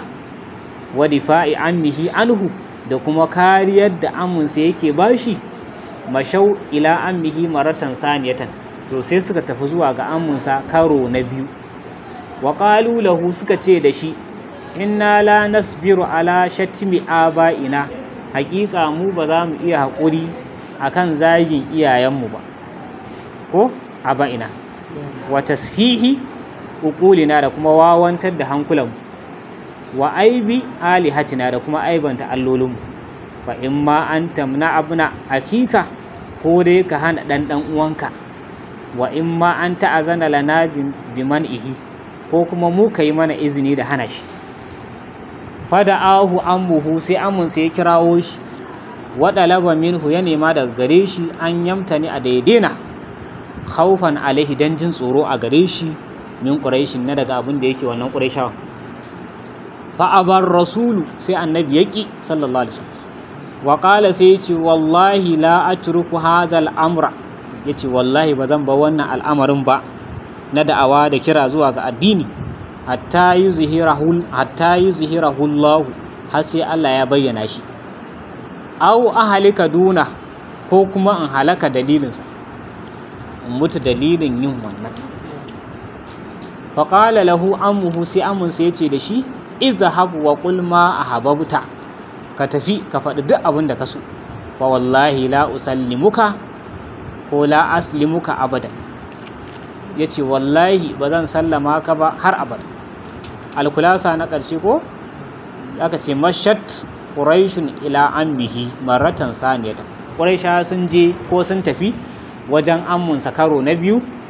Liyamna'ahu, domin ya hana shi min sabbi alihatihim, daga zagin allolinsu. Falam yastadi'u an yamna'uhu, amma ba su samu damar hana shi ba. Wa madafi sabilihi, sai ya ci gaba a cikin hanyarsa ta wannan da'awa din, bai fasa ba. Yayi yawa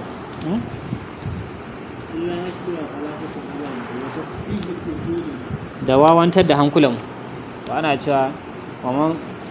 man yargaba an millati ibrahim illa man safiha nafsahu, ko ce wanda ya wawantar da kansa ko. to sai littafin kitabu ɗin ko kitabu tajwid hau baka da shi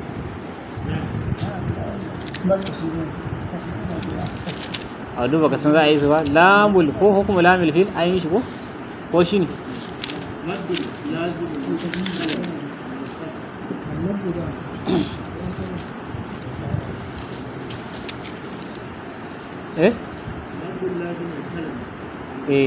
haka ne almaddul lazimul mukhaffaful kalami ko abinda ake nufi da almaddul lazimul mukhaffaful kalami madda ta lazimi wacce take mai sauki ko ta zance wa huwa an yakuna ba'da harfil maddi harfun sakin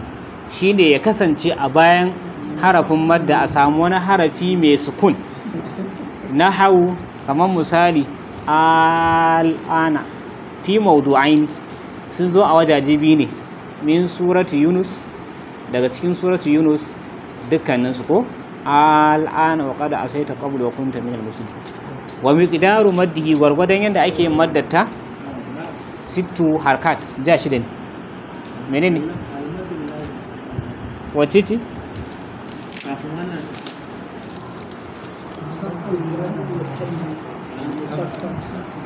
al-musaqqal a ita ce za a zo yanzu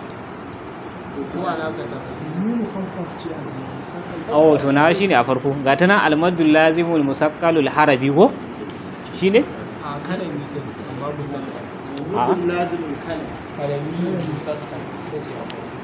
to musaqqal tana musaffaf ya kawo to bai ka gashi nan al-maddul lazimul kalami musaqqal ko wa huwa an yakuna ba'da harfil maddi shine ya kasance a bayan harafin madda akwai harfin mushaddadin ko harafi mai shadda fi kalmatin wahidatin a cikin kalma guda ɗaya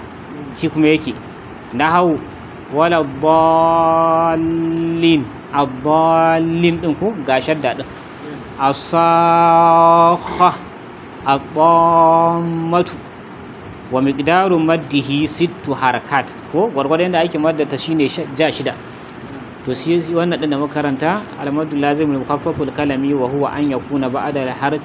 harfin maddi harfun sakinin shi kuma ya kasance bayan harafin madda a samu harafi mai sukun nahau al'ana fi mawdu'aini min surati yunus wa miqdaru maddihi shi ma sittu harakat al-maddul lazimul musaqqalul harafi sai maddul lazimul musaqqalul harafi al-mushba'u kenan wa huwa an yujadu harufun shine a samu wani harafi fi fawatihi suwar a cikin mabudan surori hija'uhu yawansa salasatu ahrufin harafai uku ne sai yace awsaduha harful maddi na tsakiyar su shine harafin madda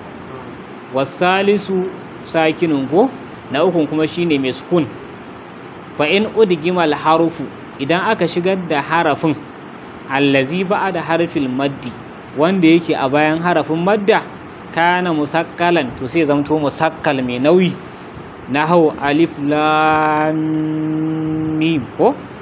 wa miqdaru maddihi sittu harakat shi ma shida wa illam yudgam ko da ba idgam din ba ko au sai ce wa illam yudgam kana mukhaffafan idan ba a yi idgamin sa ba kuma zai zamto mukhaffaf ko ita wannan a madda din kina al-maddul lazimul musaqqalul harafi to idan ba idgham ba sai ya zamto me mukhaffaful harafi kamar misali sad wal qur'ani majid nun wal qalami qaf wal qur'ani wama ashbaha zaliko da abin da ya kama da haka wal huruful lati fi awail suwari qismani harafan da suke a farkon surori sun kasu kashi biyu kismin akwai ɓangaren da yumaddu madda laziman ana masa madda wacce take ta lazim ko wahuwa su ne samaniyatu a harufin harafai guda 8 jam'uha ƙauluka ko faɗinka zai tattara su na ƙasa asaluka ko mislu nun qaf sad wa qismun yumaddu maddan tabi'iyyan da kuma bangaren da ake madda ta ɗabi'i wa huwa khamsatu ahrufin harfai ne guda 5 yajma'u ha qauluka fadin ka zai tattara su hayyun dahur ko hayyun dahur fa misalul ha'i misalin ita ha shine hamim ko wa misalul ya'i yasin wa misalul ta'i wal ha'i shine taha shi wanda ake tabi'iyan din ko wa misalul ra'i alif lam ra ko sai al-maddul lazimul mukhaffaful harafi wa huwa fima izajtama as-sukun ita ce wacce idan sukun ya haɗu sukunul asli sukun na asali ma a harfin maddi tare da harafin madda fi harfin a cikin wani harafi ija'uhu ala salasati ahrufin yawansa yana mai harafai guda 3 walam yu'rad lahu idgamun amma ba a bujiro da idgami a gare shi ba mislu nun qaf sad ko wa miqdaru maddihi 6 harakat gwargwadon yanda ake masa madda shine harka guda 6 al-maddul lim walahu harfani tana da harafi guda 2 al-wawu wal ya'u bi sharti sukunihima da sharadin yi musu sukuni dauri kenan wan fitahi ma qablahuma da kuma yin fataha ga abin da yake kafin su mislu albaitu ko bai da kuma khawf da la bayr ko bai to shine yanda ake gane maddul lim yayi za a shiga sila ko no oh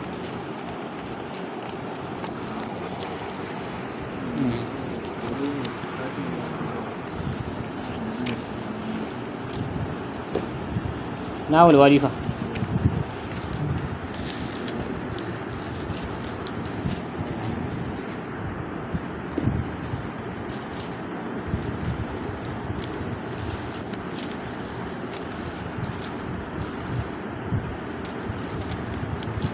shine controller na karatun gaba ɗaya a shi wannan mana shine zai ma control ɗin gaba ɗaya karatu kamar ban sani shafi na 18 ko shine tamrin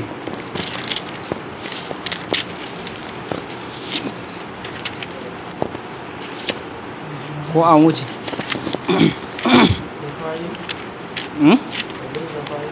na farko shi ne na aka fa shafi na 18 tamrini na farko a ɓangaren fi'ilul amr na uku kina fi'ilul amr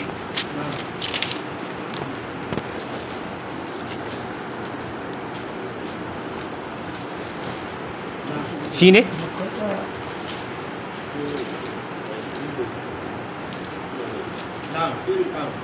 tamrin ko iqra'il ibaratil atiya a cikin tamrin na farko ka karanta ibarori masu zuwa wa mayyizil af'alal madiya ka tantance fi'ilai wanda suke na madi wal af'alal mudari'a da kuma fi'ilai na mudari'i ko wal af'alal amr da kuma af'alal amr janal fallahu qutnahu manomi ya tsinke ko ya sare abin da yake audugarsa ko to shine ya girbi wa ba'ahu kuma ya sai da ita menene jana fi'ili madi ko alfallahu fa'il ne qutnahu ko to wa ba'ahu fa nan ma madi ko sun mashtara sannan ya sayo shi mamadi ne ko bi ba'adi samanihi da wani sashi daga cikin kudinta wannan alkama din ma ya hataju ilai abinda yake bukatuwa zuwa gare shi ya hataju mudari'i ko nazaral difulu ila da'iri yaro yayi duba zuwa ga tsuntsu wawa ya halliku fi sama a lokacin da yake a sama ko yana makala a sama yana tafiya. Fa habba an ya dira mislahu sai ya so ya tashi kamar misalinsa ko ya yi tashi kamar misalinsa. To kaga nazara fi madi ko ila ta'iri wa huwa yuhalliqu mudari'i ko fi sama'i ahabba madi an ya dira mudari. Habbatil awasifu laylan a larabci akwai iska tana da jam'i ko a Hausa ba jam'i ko ba iskoki ba ko iska shine ne ko to jam'u asif ko shine a mufrad din ko awasif jam'i na iska. To sai aka ce habbatul awasif iska ta mana ta motsa ko ta kada lailan da daddare. Fa'atil masabiha sai ta kashe fitulu waqala'at mana waqala'at ko waqtala'at ba'dal ashjar sannan kuma ta tumbuke wani sashi daga cikin bushiyu daga jijiyoyin sai suka tumbuko. Kaga shi ma habbat shine madi ko fa'at mana adfa'at shi ma madi kenan ko sai waqtala'at shi ma madi. Sai aka ce sada zi'ibu alal ganam kura ta mamaya akan ta kai mamaya akan abin da yake tumaki ko to kaga sada shi ma madi kenan ko faftarasa wahidatan saboda haka sai ta kada ta shimfidar da guda daya wa farra hariban sai ta gudu tana mai tsirewa. Kun ga faftarasa shi ma madi ko wa farra ya gudu ko ta gudu.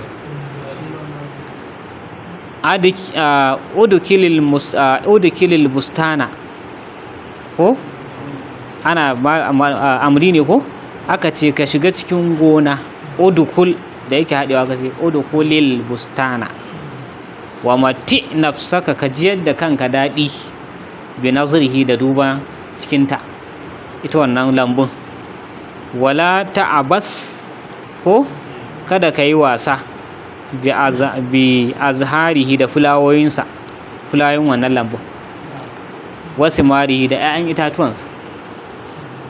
La tukusir min al-kalami kada ka yawaita daga cikin abin da yake zanci. Wala tandiq bima la ta'lam kada ka furta abin da baka sani ba duk amri ne ko sai aka ce igsil yadaika ka wanke hannayenka qabla al-akli kafin ci da me ba'adihi ko ba'adahu ko ba'aduhu wa ba'adahu ko da kuma bayansa wannan cin abincin ai yana canja akwai qablu da qabli da qabla ko wa nazif asnanaka sannan ka tsaftace haƙoranka. Wala tudkil da'ama ala da'ami kada ka shigar da abinci cikin amana akan abinci ko ka koshi amma ƙaraci ka koshi ƙaraci kaga shi ma wannan duk amri ne ko. Tamrin na biyu da qabla kulli ismin min al-asma'il atiya ka sanya kafin kowanne suna daga cikin sunaye masu zuwa aw ba'dahu ko bayansa fi'ilan madiyan ka sanya masa fi'ili madi yula'imuhu ko wanda zai dace da shi. Al-gusnu az-zujaju al-qalamu ash-shamsu al-qitaru al-bahru as-samaru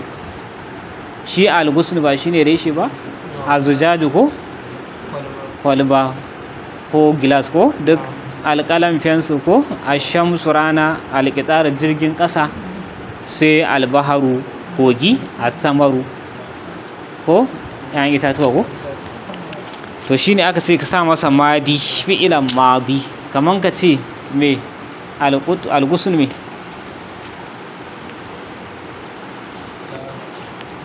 sai ka ce saqat al-ghusl misali ko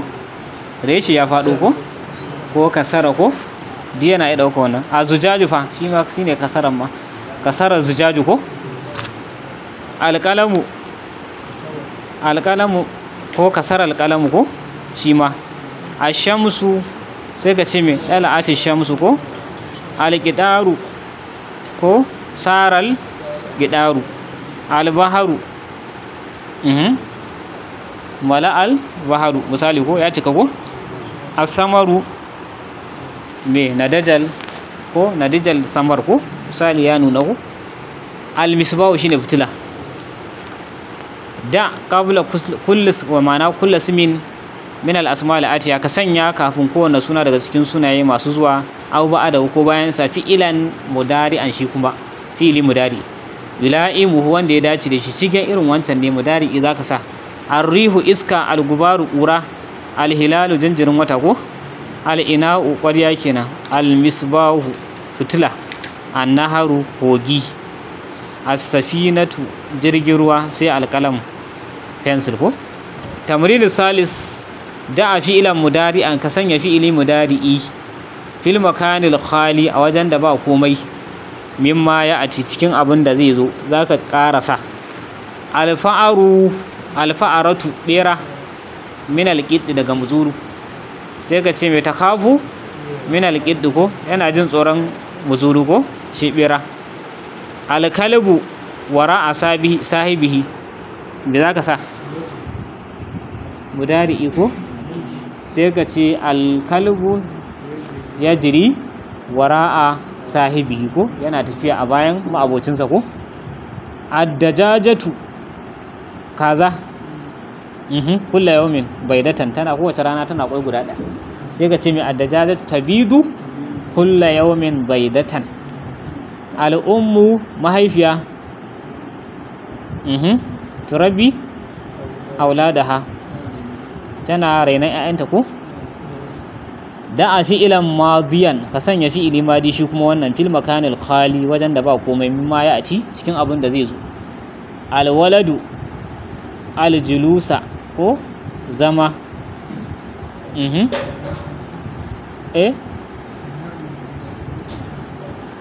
ya hana zama to za ka yi cewa aradal julusa ma ko madi kenan alwalad aradal julusa ko yaro yayi nufin zama na biyu fa ar-rajulu dadajjat fi nahar a cikin kogi sabahar ar-rajulu ko ar-rajulu sabaha ko fi nahar yayi wanka ko al-khadimu al-hujrata dakala al-khadimu ko al-khadimu dakala al-hujrata ko dan aikin ya shiga cikin ɗakin aliyun ila faransa zahaba aliyu ila faransa ko aliyun zahaba ila faransa ya tafi zuwa faransa sai me sai na hudu ati bi khamsu jumal ka zo da jumloli guda 5 sentence kenan kullu wahidatin minha kowanne ɗaya daga cikin su mabdu'un ko mabdu'atun bi fi'il madin zai fara da fi'ili madi zaka kawo kamar a ce da kalal walad ko akala da'am waye duk irin wannan wanda ya fara da madi ko ati bi khamsi jumal ka zo da jumloli 5 kullu wahidatin minha kowanne ɗaya daga cikin su mabdu'atun bi fi'il mudari shi kuma ya fara da fi'ili mudari ko yazhabu ar-rajulu ila as-suq misali ya'kulu al-waladu ta'ama misali ati bi khamsi jumal kullu wahidatin minha fi'lu amr jumloli guda 5 kowanne ɗaya daga cikin su fi'ili madi ko na umarni fi'ili mudari kai a amri na amr ko an gane ai ko kamar misali ma'ana udkhulul fasala ko udkhulul masjid kaga amri kenan ati bi arba'i ko bi arba'a jumal bi kullin minha kowanne daga cikin su fi'il mudari akwai fi'ili mudari bi haisu takunu ahruful mudari'a ta yanda wannan harfan mudari'an za su kasance fil af'alil arba'ati al mukhtalifa a cikin fi'ilai guda 4 wanda suke mabambanta ko wanda sai ka faɗa da misali ko anaitu din nan ko anaitu gaba ɗayan su sai an samu misalin kama a ce a'akulu na'akulu ta'akulu ya'akulu ko anaitu shikenan lokaci yayi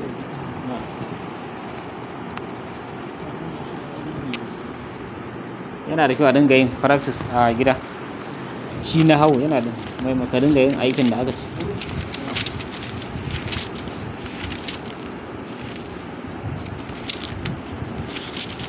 shafi na nan kamar sadisu ko a darsu sadisu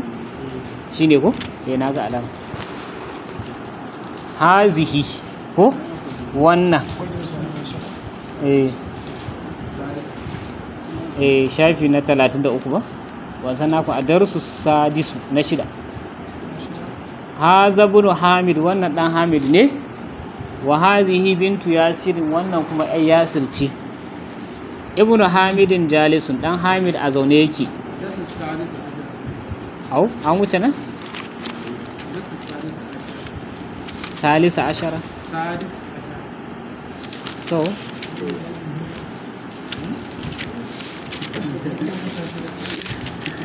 an kai can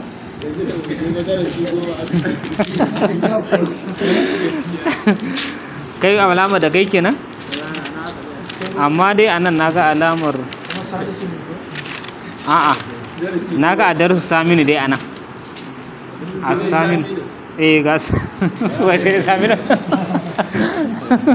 ba saminu to naga a darsu saminu ne ko ka ci salisu ashara a darsu saminu ko na 8 hazar rajulu tajirin wannan mutumin dan kasuwa ne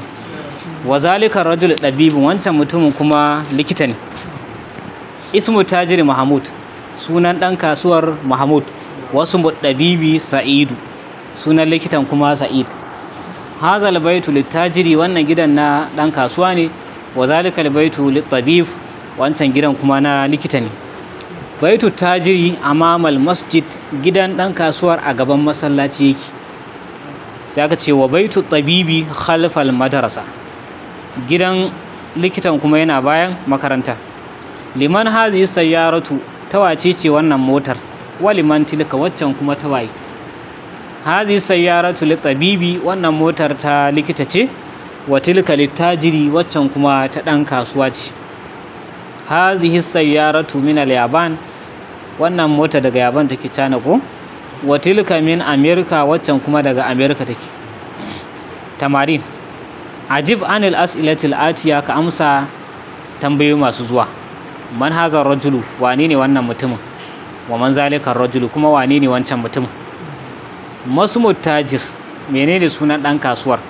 masmut tabibi menene sunan likitan min aina sayyaratu tabibi daga ina motar likitan take min aina sayyaratu tajiri daga ina motar dan kasuwan take aina baitu tajiri aina gidan dan kasuwa yake aina baitu tabibi aina gidan likitan yake ikra waktuf ka karanta ka rubuta sai aka ce hazal waladu khalidun ko wannan yaron Khalid ne wa zalikal waladu muhammadun wancan yaron kuma muhammad ne hazar rajulu mudarrisun wannan mutumin malami ne wa zalika rajulu muhandisun wancan kuma mutumin injiniya ne hazal kitabu jadidun wannan littafin sabo ne wa zalika kitabu qadimun wancan kuma littafin da dadde ne tsoho ke hazihi sayyaratu li aliyin wannan motar ta aliyu ce wa tilka li khalidin waccan kuma ta khalid ce hazal babu maftuhun wannan kofar a buɗe take wa zalikal babu mughlaqun waccan kuma kofa a rufe take liman hazihi sayyara ta wace ce liman hazihi sa'a na wane ne wannan agogon hiya li abbas na abbas ne a hazal baitu lit tabib shin wannan gidan na likita ne la a'a huwa lil mudarris na malami a hadhihi darajatu libn al muazzin shin wannan keken na dan ladani ne na'am man hazal bab ko yau ka ce mota ko ya ka keke dama an ce ne ta ladan baya ko ya tasiranta da wannan ko yau ka ce hazi sai yara ko sai dai keke matakin ƙarshe ko man hazal walad wani ne wannan yaron huwa ɗalibin min al-iraq shi ɗalibi ne daga iraq ko a zalikal baitu jadidun shin wancan gidan sabo ne la a huwa qadimun jiddan shi da dadde ne sosai hadhihi sayyaratu min al-yaban wannan motar daga yaban take wa tilka min suriya waccan kuma daga Suriya ko mene Amerika suka sa ba to nan ba Amerika suka ba Suisa ko daga Suisara. Haza sikinu min Almaniya, wannan wukar daga Almaniya take. Wa tilkal mulaqatu, wancan cokalin kuma min Inkaltarra, haka ne daga Inkaltarra yake. Ikra ila misal al-ati, ka karanta misali yayi ne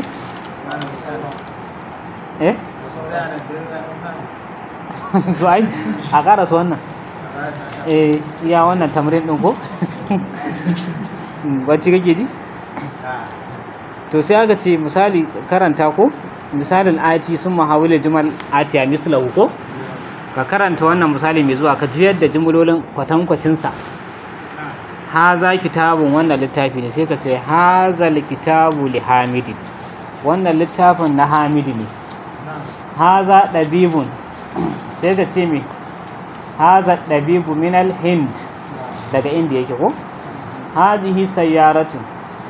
sayyaratu lil mudiri, zalika waladun, wancan yaro ne,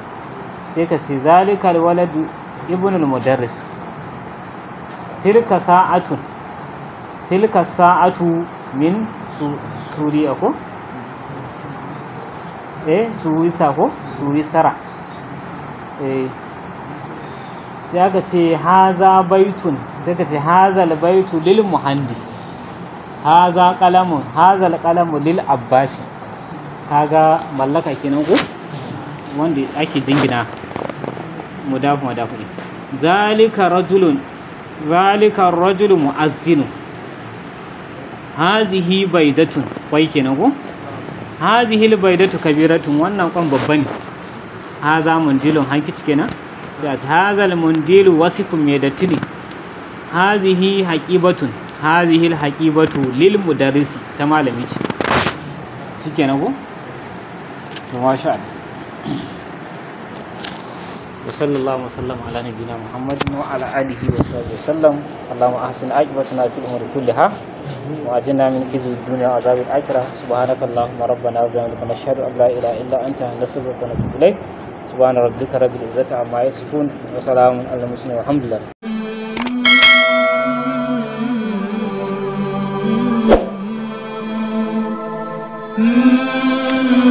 sannan kuma muna buƙatar al'umma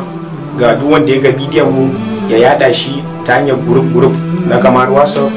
ga kuma abin da ya shafi su TikTok, Facebook, hanyar da ya sadar da zumunta. Ya kamata duk wanda ya kalli bidiyon mu ya yada shi. Sannan kuma ga masu son su kawo wannan tasha ziyara, hanya a buɗe take. Za su iya tuntubar Malam Mustapha a ta hanyar lambarsa, sannan su yi masa magana. Hanya a buɗe take in Allah da, kamar misali matasa kowa inda yana so ya kawo ziyara a wannan tasha, hanya a buɗe take.